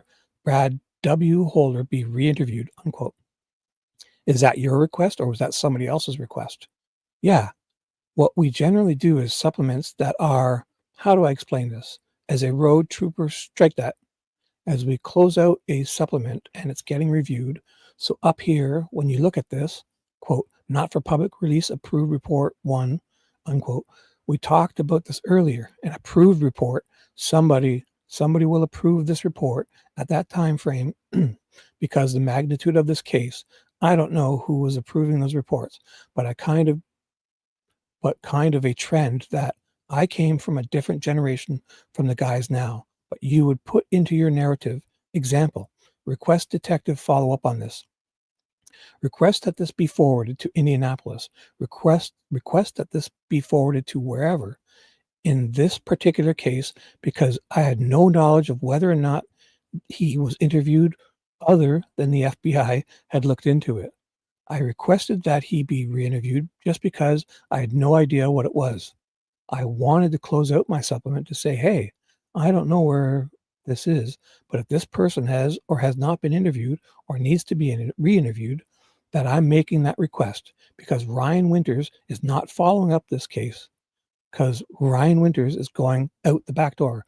Ryan Winters is basically going off on like sick leave or whatever that is again. So it's so bullshit that I'll stop here for a second. It's so bullshit that these guys, like, when their opinions are needed, Nick will gladly take them. But now he's saying that, he's not, just because he said that, it shouldn't, be taken as plausible or whatever because he just wrote it down or something.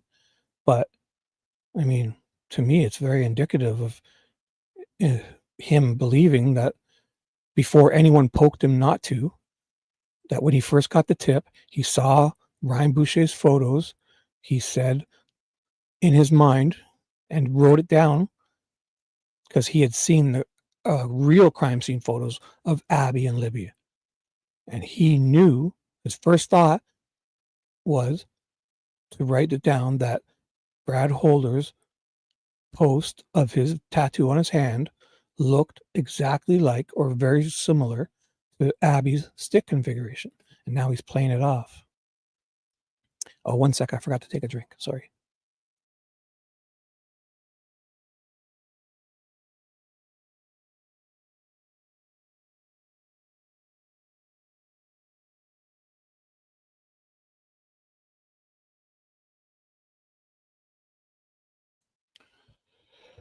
Okay, I'm back.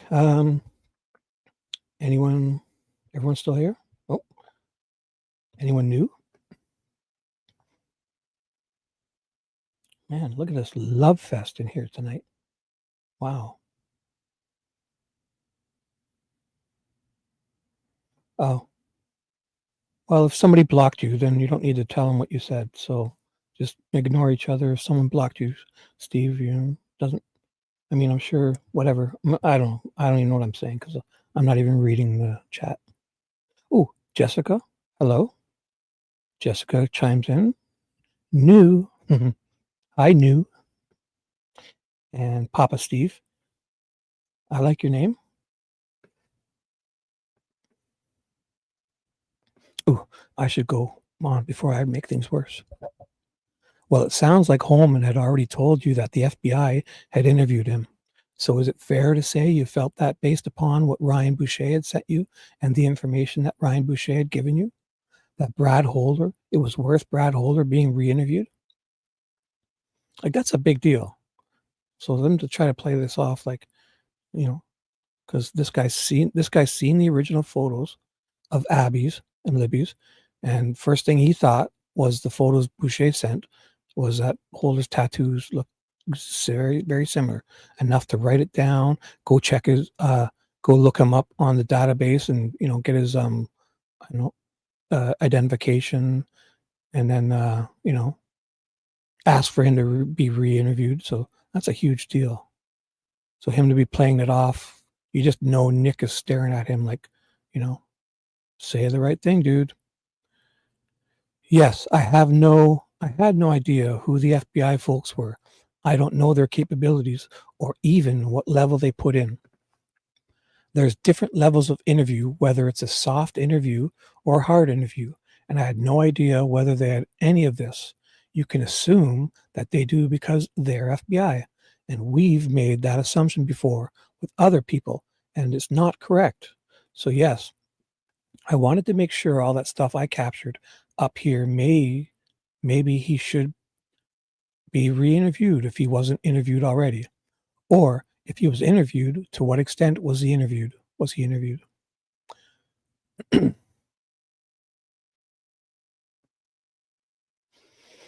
Ooh, it's a request. Yeah, I'm sure they would, but there have been cases in my career where you've asked, as a road trooper asked for a detective to take the case and they don't take the case. So there's a lot of requests you can make, but you are still not an important person. So, Mr. Baldwin, that's all the questions I have. Mr. Rosie, nothing. Mr. Bossman McClellan, I don't have anything.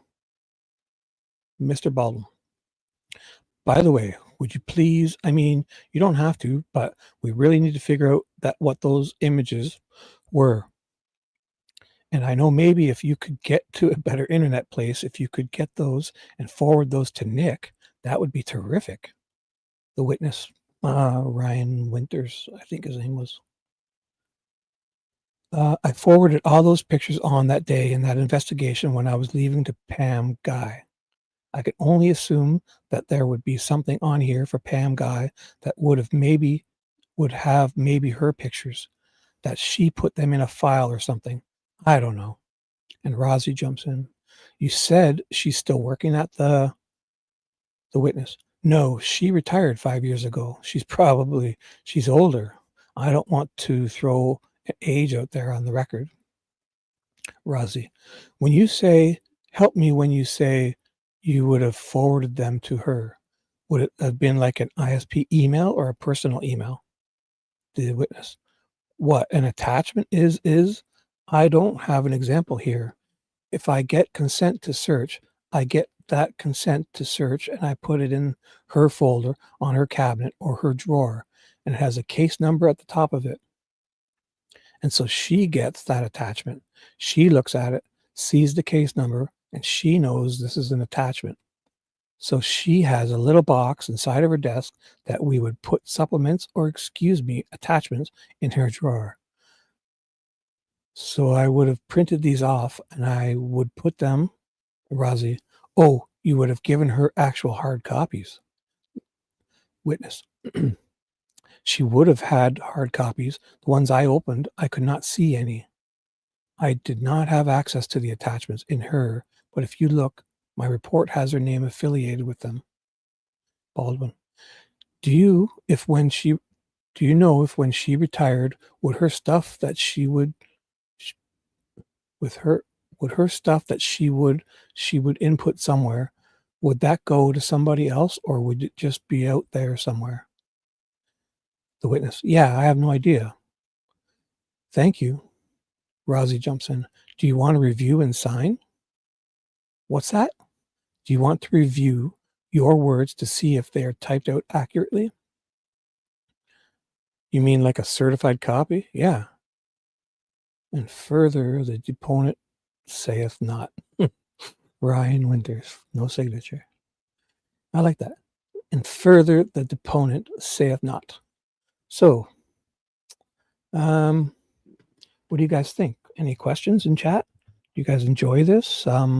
Should we move on or go back to that? Because I guess the whole thing there was, in case you came in late or you want to talk about it more, this guy. So a couple months after the murders, I think it was like in March of 2017, this Ryan Boucher, just a regular civilian, hears about this crime and sees Brad Holder, who I don't know if he knew was related to the crime in any way, but he sees his social media and he's alarmed enough to take screenshots of pretty much every post he made about Odin or anything, even stuff like going to the gym, you know, like technically it says Brad Holder posted a Facebook location from the gym name. I forget, Gym Action Gym or something, at 2 a.m. on February 14th, 2017. So a couple months later, this Boucher guy sees him. He scans before Holder gets wind of people talking about him and deletes all this stuff. This Boucher took all these screenshots, and he calls in. And when he sends them to this guy, Ryan Winters, he's a cop on light duty or whatever, sitting there answering phones and I guess emails.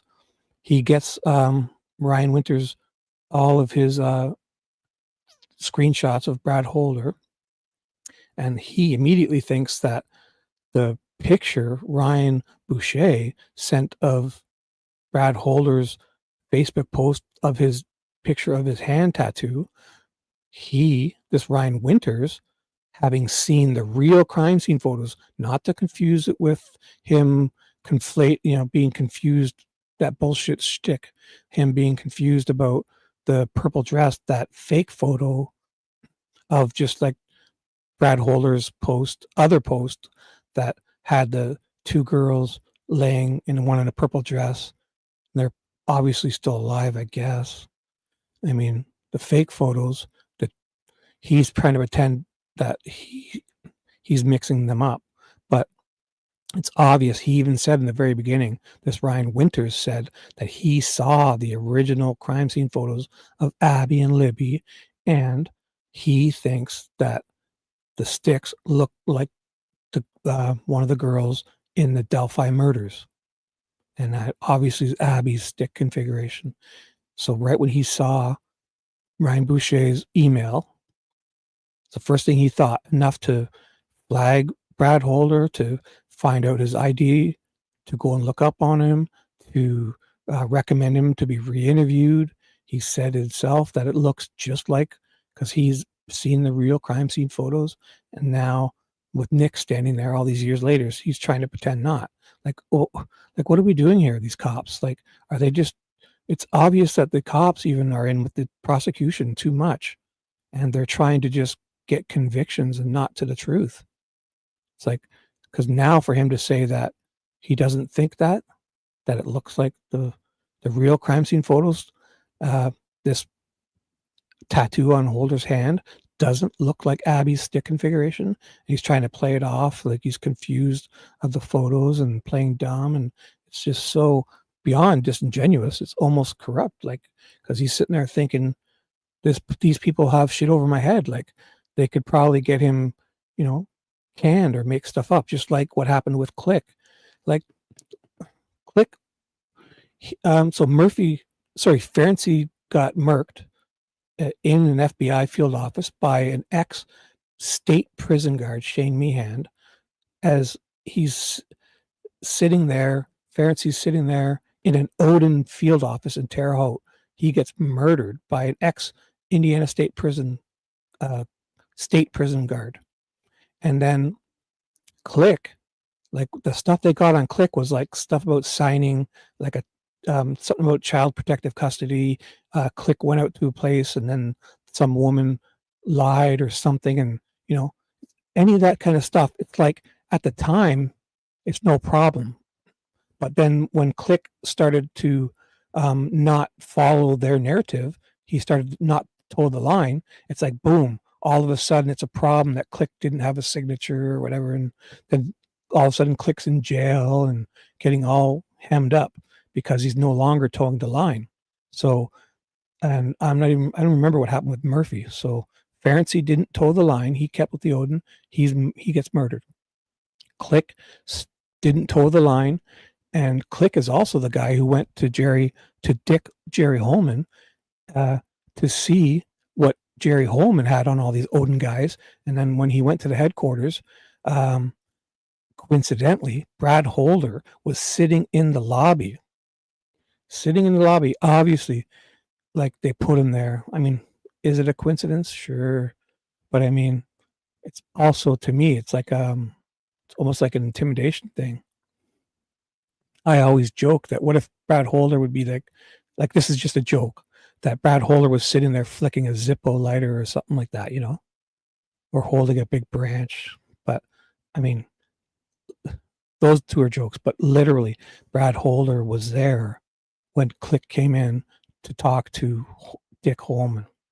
So basically, if you don't toe the line, so this guy's sitting there thinking, if I don't toe the line, I'm going to get hemmed up or lose his, promotion or the new job he's getting or his retirement, whatever that stuff is, or a golden parachute, all those packages they get. So he's just trying to do what Nick wants, not what he said years ago. So disingenuous. So I will look at chat. How's everybody doing? It is 12:30, so we'll go for another. You guys want to go for a little bit more? I can find one more thing because Owl and the Prowl is going live in probably 30-ish minutes at 1 a.m. East, so midnight Central, 11 p.m. Mountain, and 10 p.m. Pacific, which will be in a half an hour. So I can kill time. Oh, hi, Becky B.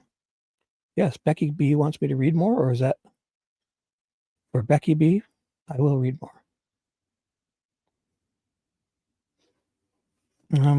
Let me just take a drink here. Sorry.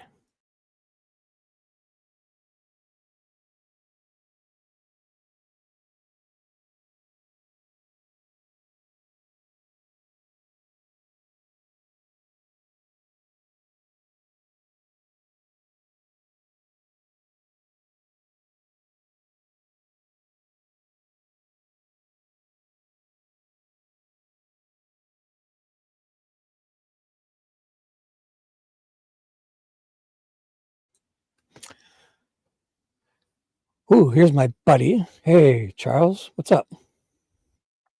Charles, the very necessary evil, who surprisingly, the last few weeks has been some of the more sensible comments in chat.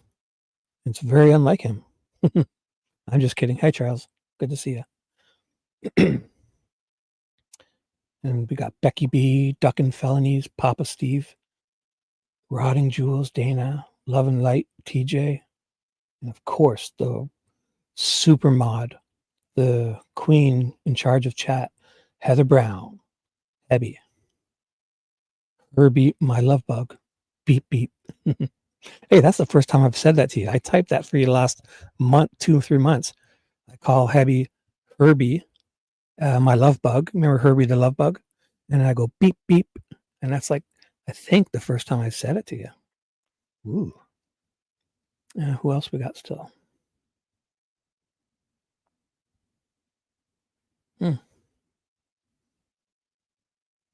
Jessica, I'm not sure if you're still here, but anyways, so I will go on for a bit more. And luckily, I still see the old comment. I should keep that comment up from Dana from whatever it was an hour ago. Man, stop that nonsense. Laugh out loud. Continue your reading. Continue. Your reading voice is lovely. Well, thank you. I'm going to keep that comment up on the rest of the show for my lovely voice. Okay. So what should I read, guys? Let me just kind of scan through, maybe find something. I'm just going to scan through for the next few seconds. I'm going to mute so I can drink while I'm scanning. Okay.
So, can you guys help me in chat here? The next one I'm about to read, it has the person's name. Is this Ryan Boucher again?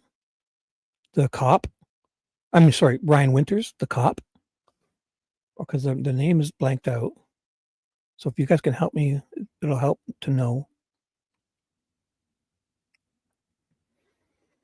I guess we can try to guess. Do you guys know who this is? They're asking questions to. Direct Examination by Mr. Rosie. Okay, blank. If I could call you that. Shit. Well, I'm going to start reading this, and the first one to type into chat who they think it is will win a free, let's say a free back rub from Dino, if you can get to Wisconsin, or if you can get up here to Toronto, near Mississauga, near Toronto, I will give you a half empty, barely used box of tissues. Okay. So first person to write the name in chat. Ooh, I forgot I have these too. And here, this is for Heather Brown. Whenever Heather, this is Heather's sound effect. So if you guys want to hear it.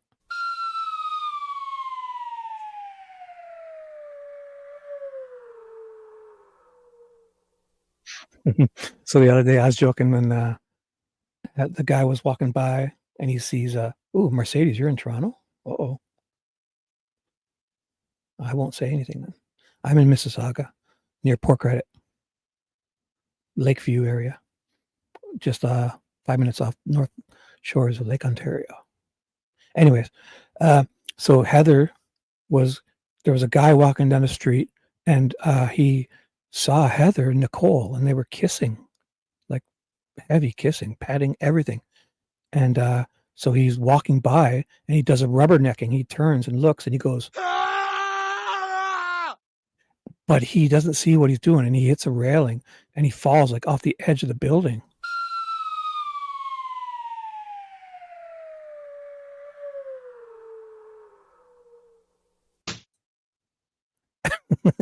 And he splats. And the other time I did it was they see him. He hits the railing and falls. But luckily he hits a trampoline twice and then hits the ground. Anyways, okay, I'll go on. So I will read this, and if you guys know who it is, because it's all redacted, I'm sure we'll be able to tell by the questions. So this is Rosie asking, okay, we are on the record, State of Indiana versus Richard Allen. Present are myself, Defense Attorney Baldwin, Prosecutor McClellan, and a mystery person, otherwise known as, ooh, let me see, wait.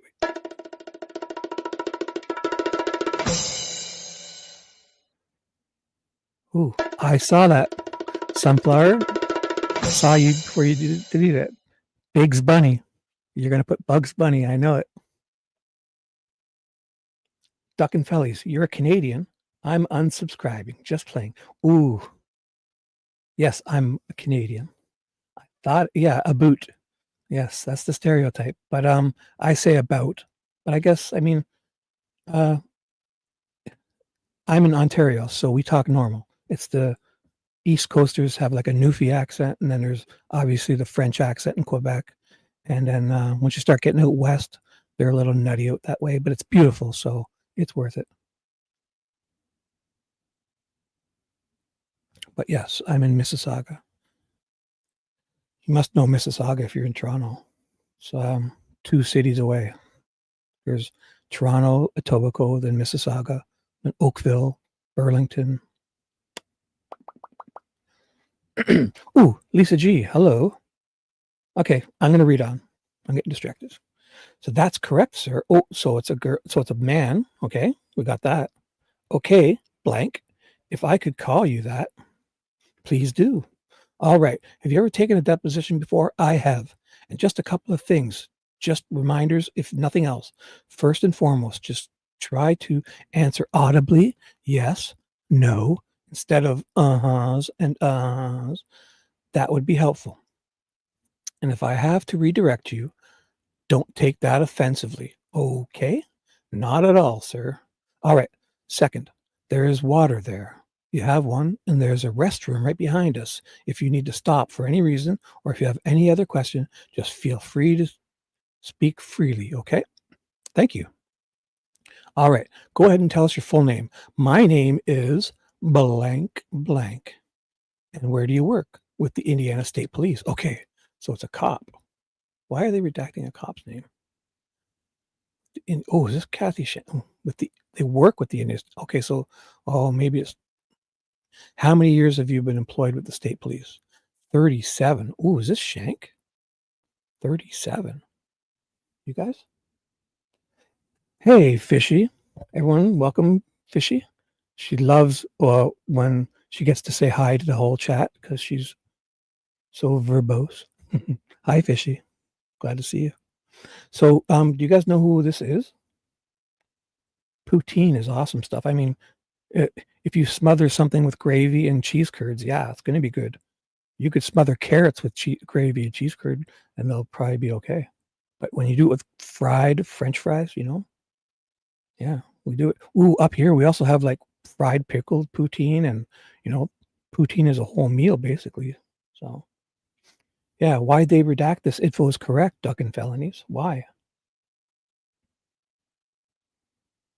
Pootie Tang. Yes, that's that's when you bring poutine to bed. Turns into Pootie Tang. Yes. We eat it off each other's bellies. Oops. That's Pootie Tang. Oh, geez. Okay, so if you guys have a guess of who this, so Charles says Shank. Yeah, I'm guessing Shank too, because like my current rank is but it's Master Trooper, so no, this isn't Shank. And it's a guy too. What are we saying? Because he said yes, sir, at the beginning. So no, it's a guy who's been there 37 years. My current rank is Master Trooper. My day-to-day assignment is Doug Carter. What's that mean? Who's a Master Trooper detective? Anybody? Beaver Tails, yes. Oh, up here in Canada, we got some stuff. And you know what's best? You know how you guys have the Boston cream donut? Like for years, we've always had Boston creams. It's a the vanilla inside, like the cream with a chocolate dip donut full of cream. Well, we have the exact same ones, but also we have a Canadian maple, and it's the maple on top. It's maple icing, and it's amazing. Oh my gosh. So we have Boston creams and Canadian maples, which is a Boston cream, but not chocolate on top. It's a maple. It looks like butterscotch pudding almost on top. So good. Anyways, so do you guys, anyone guess yet? Oh, I'm entertaining Sunflower Lola. That's great. The Boston Platter, and what's that other one? The Boston Platter, and what's that one where they draw the mustache? The Dirty Sanchez. That's it. Yes, you can come up here and get a Boston set, Dirty Sanchez, and a Boston Platter, and then we'll get some poutine, and we'll get some pootie. Oh my gosh, I should stop before I get in trouble. Okay, so please guess who this is, and I'm going to move on. Holman? Well, why would they redact Holman's name? No way, because Holman doesn't get redacted. And in what capacity are you currently employed? My current rank is Master Trooper. A day-to-day assignment is as a field intelligence officer. See, can't be Holder. Intelligence officer. That rules Holman out for sure. He's dick. He's a dick officer. What's that mean? It means that I'm responsible for gathering, cultivating, and signing up new informants. Oh, so this guy's That's why he's redacted, because he's like a spy, confidential human resource. I also am a liaison officer that works with individual and smaller agencies that may not have the technical capabilities that our department has. So this guy's deep cover. See, there's the Fusion Center. That's it there.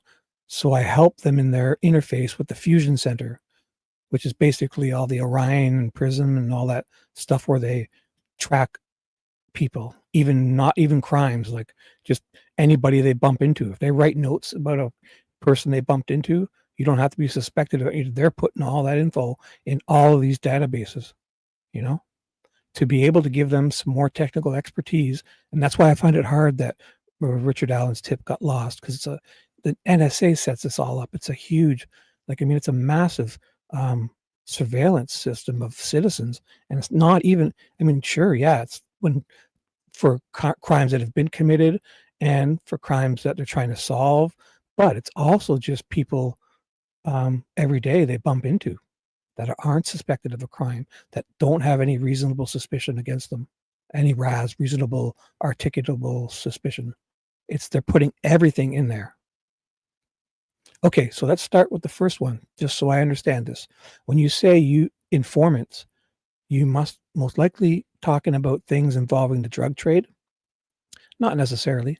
Okay, so you work with informants of all types. Yes, sir. Give me some other examples, just so I have some context. Patriot groups. Ooh, yeah.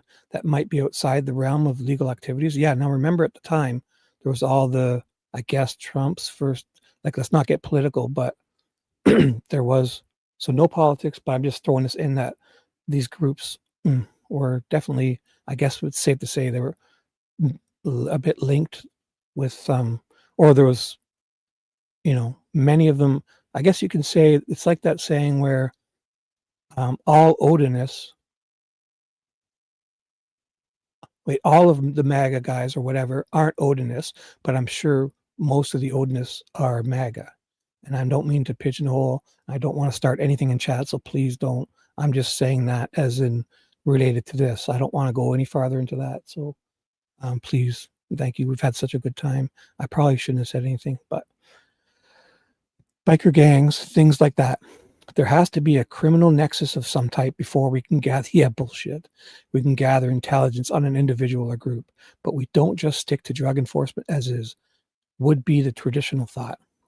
Okay, so then the second bucket that you referenced, so to speak, was that you basically deal with technology to the extent that you are trying to marry what's going on in the investigation with people in your offices that are handling computers and things of that nature, so that these things are efficient and done right. That's a good way to put it, yes, especially with smaller departments who don't always have those types of experiences or assets. Okay, so just tell me, if you could, maybe this is a broad question, but in terms of the hierarchy of your circumstances, the hierarchy of command in the state police, where are you in that whole? One sec, I gotta take a drink.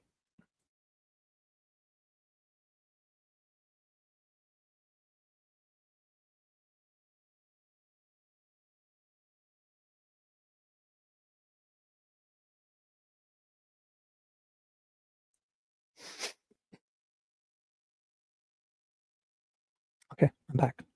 Thank you guys for being so cool in chat. Ooh, did I just get an alert for? Oh yeah. So 12 minutes ago, Abby or somebody, I don't know if you did already, but have Alan the Prowl said he'll be, I got the alert that he's live in 30 minutes. So let's make sure when I get the alert, I'll just shut this down and we'll say goodbye. That when he actually turns it on. So if you guys, one of you can have it ready to drop in chat, that would be nice. If not, I can get it. But so 12 minutes ago and 30 minutes. So he's on schedule, basically. So around 1 a.m. my time, which is in 12 minutes. If you guys want, it's a lot of fun.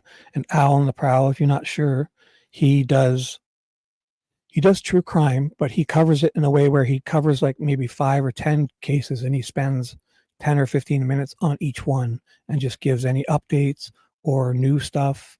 and it's interesting. We talk about them, but then, so, we move on. We don't just stick on the one. He does kind of like the last week in review of stuff. And he does it every Saturday night at 1 a.m. East, 12 midnight Central, 11 p.m. Mountain, and 9 p.m. Pacific every Saturday night, which the 1 a.m. or even the 12 a.m., the East time is technically Sunday morning, 1 a.m., but still Saturday night. So if we'll definitely have no fear if you stick around to the end here. If my super duper love bug Herbie does not put it in chat, one of us will. Ooh, Charles did it. Holy crow, Charles.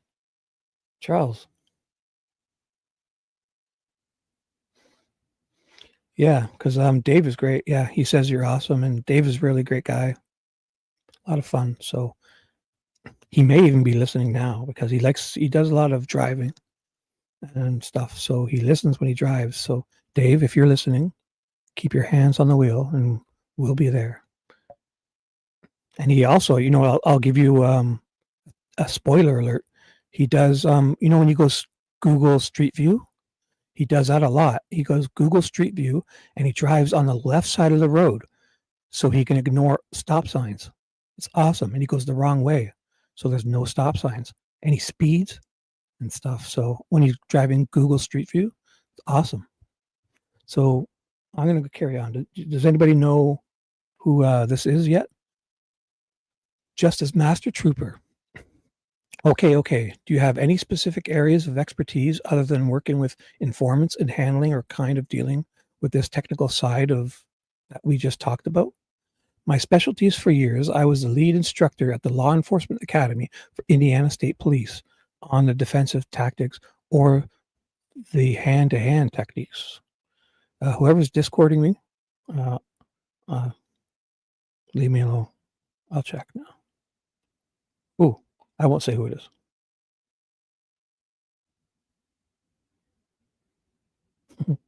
You know who you are. Swimming upstream with scales. You know who you are.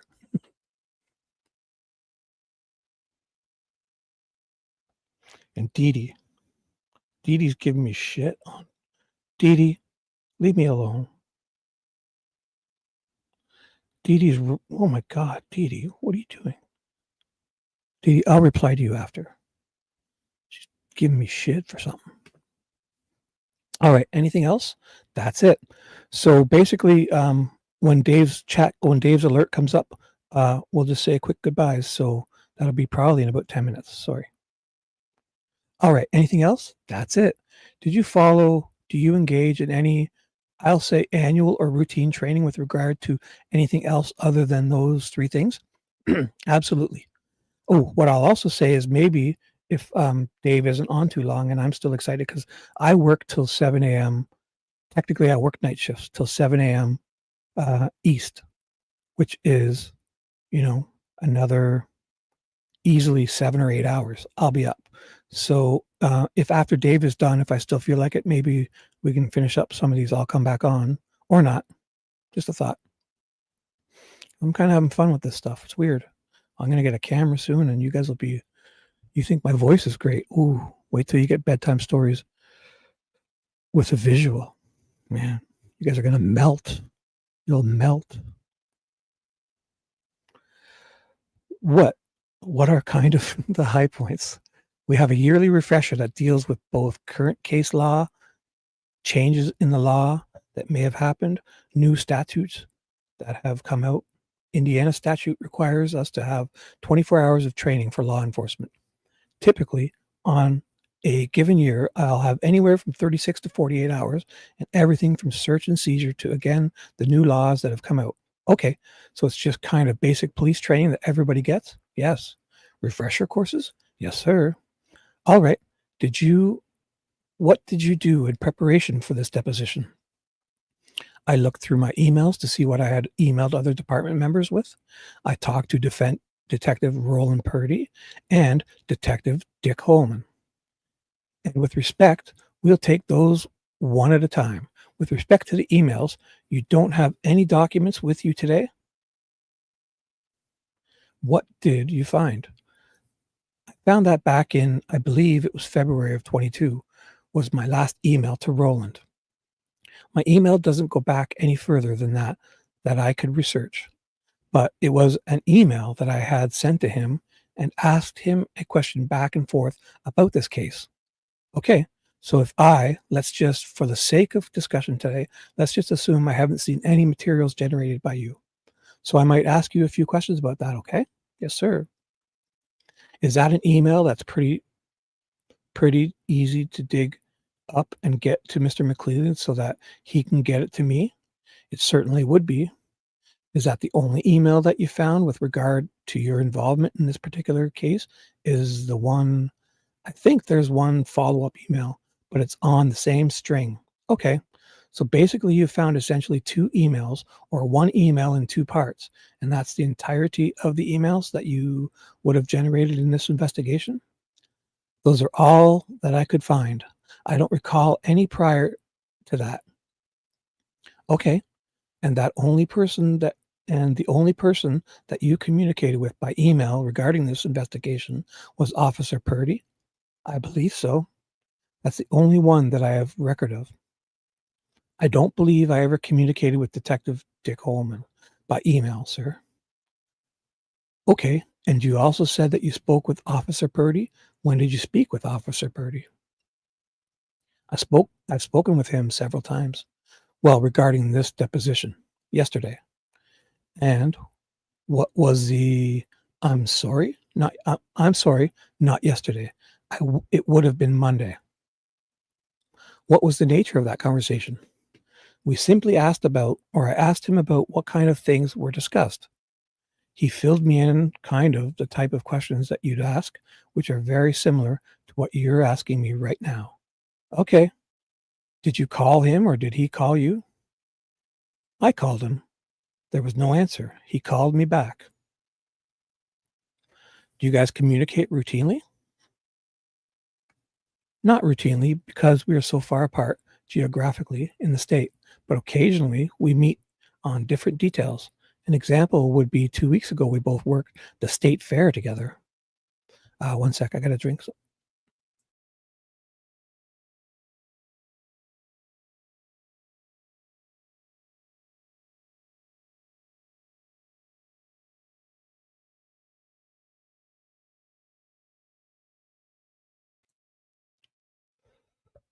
Ooh.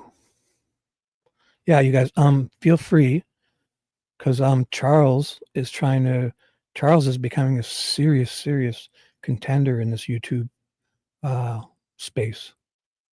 And also, if anybody wants to drop Dana's site, she's wild. If you want to go to her YouTube channel, the one on screen, at Rotting Jewels, Dana, she's got some amazing videos.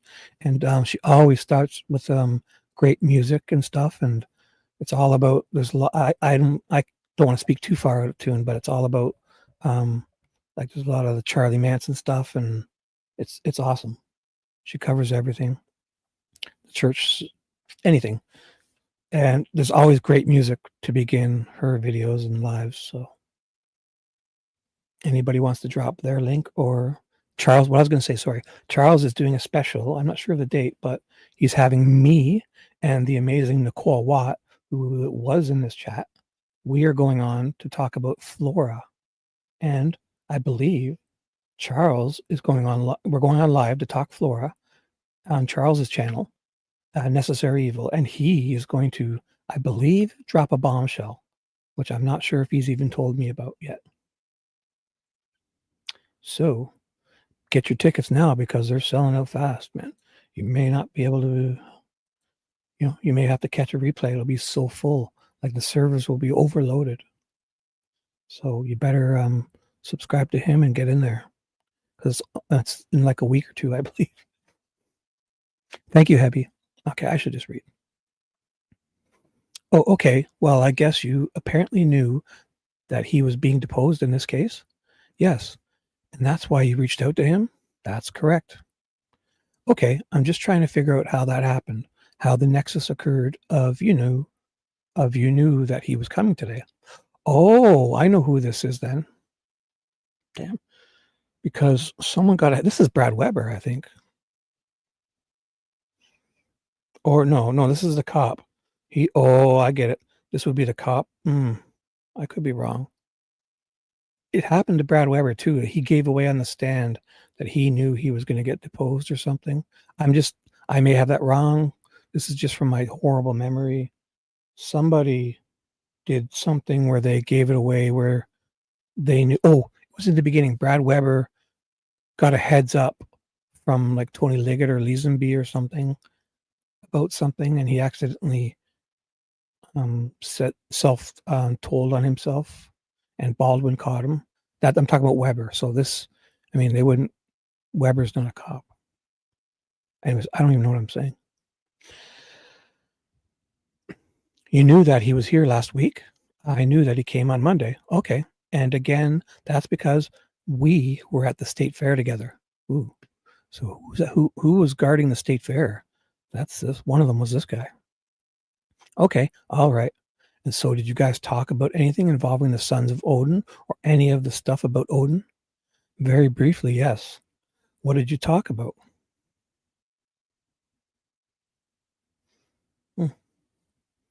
Oh, 1 second. Sorry.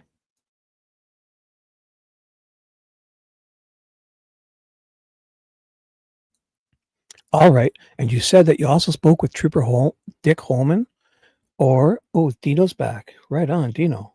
About time, buddy. Or I should say, well, Detective Dick Holman, you're all troopers in a way to me. Sorry.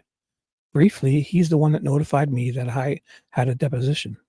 Okay. When did you talk to him? You can estimate? A week or so ago. What was the nature of that conversation? To tell me that I had a deposition. Did you talk about anything else? Very briefly about the case. He said he thought it would probably be about the Odinism aspect of it, but he had no further information on it. Did you ask him any questions about what aspect of that or anything like that? He indicated that he didn't know, so no, we didn't pursue that, sir.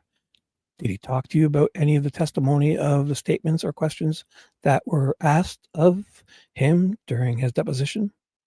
So I'm going to end it here for now. So page 1094, which would be of this volume. So this is page 1094 of a mystery spy that works in IDOC. And it's basically page 94 of this volume, probably 13 of this conversation. So I'll write them all down.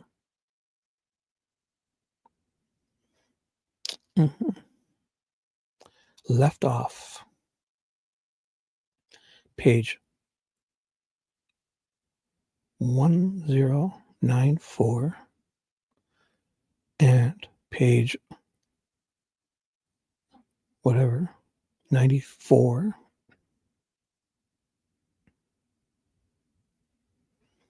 Probably a volume 13, I'm guessing. What's the 13? Well, it's counting, so maybe it's 13. Page 13 of this probably 93rd volume. Page 94. Page 96.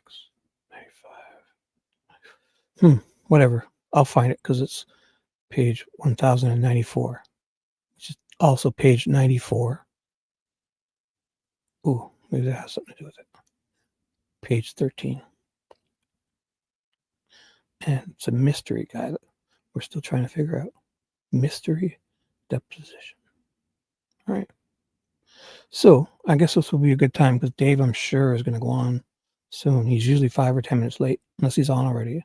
Let me just double check.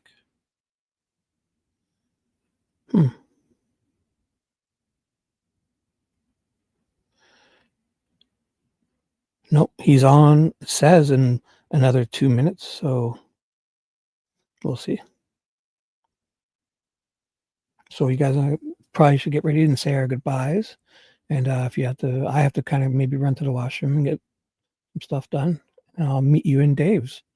So thank you, everyone. Dino, thanks for coming back. Abby, my main mod, the queen bee of chat.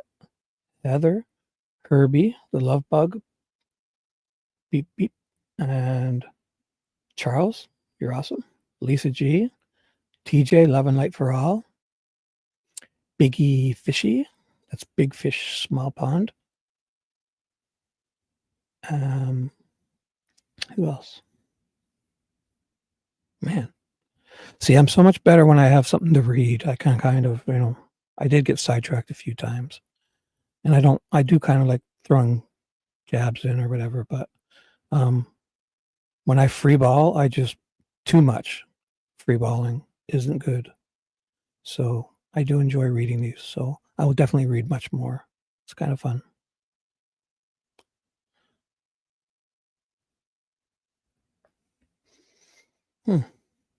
Oh, Nicole, thank you, Nicole, for being here.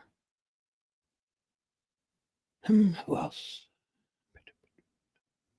Definitely Dana from Rotting Jewels. Duck and Felonies. Ducky. Maybe we should call Duck. Ooh, Duck and Felonies. Maybe we'll call you Ducky, like Fishy's called Fishy. So if you like Ducky, like Pretty in Pink has Ducky. Ducky's good, and we don't have another Ducky. So if I could get into that.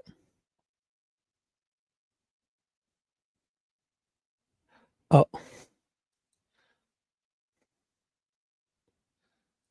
Fishy's not a mod. Oh no. Fishy, you're gonna have to earn that mod chip. What are you willing to do for it?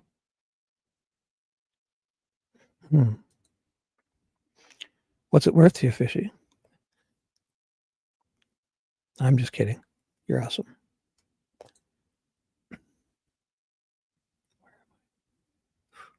I can't even get to my own live stream. There we are.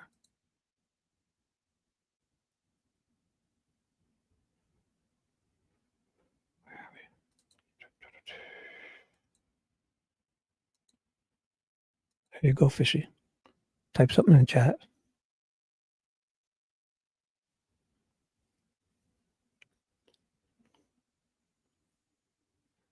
There you go. Yes, no. I'm going to make you one of my main mods I'll give you a chance. Like Heather's proved herself. Nicole is so close. Dino, he's a little inconsistent.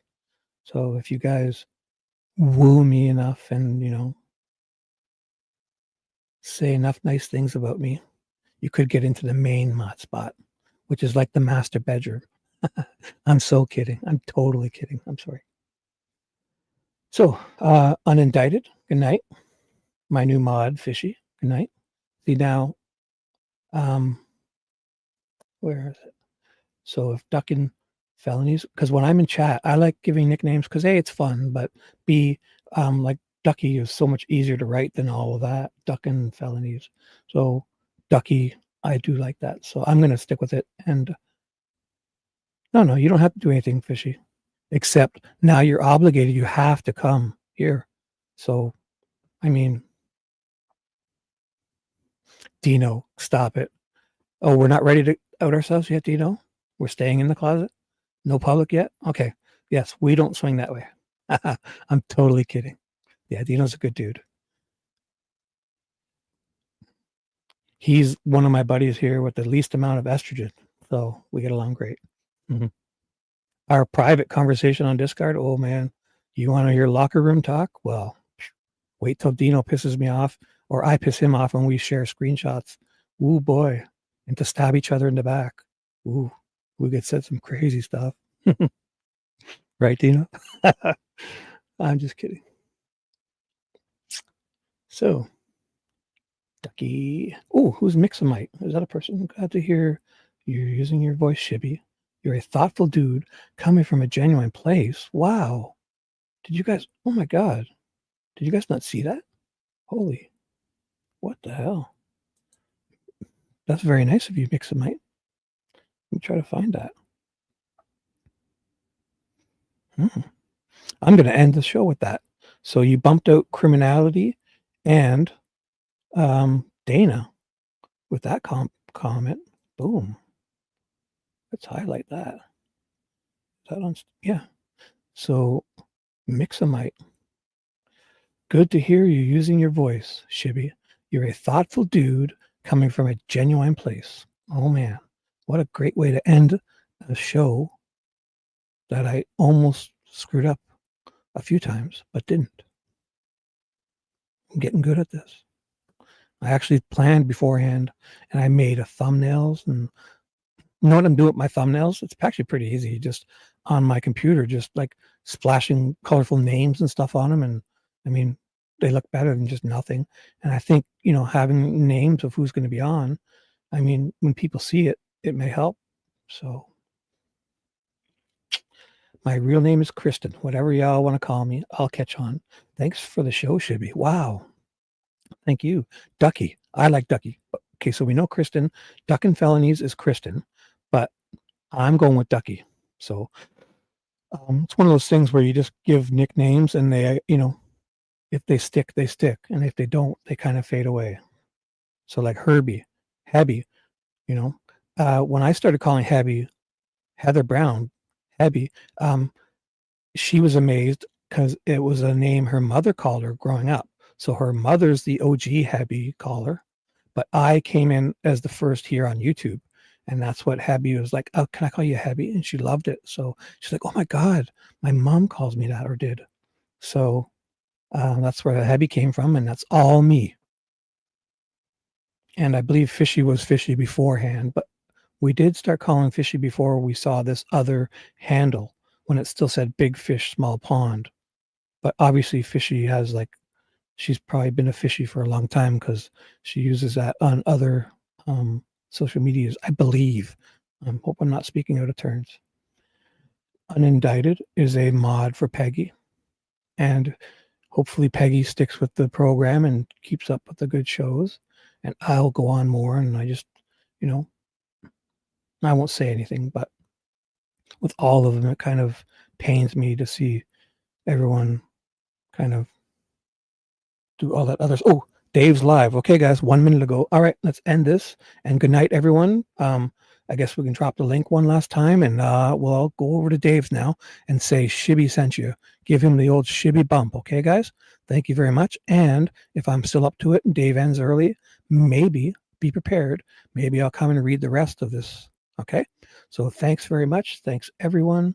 I'm getting good at this. I'm going to get a camera soon and amaze the world.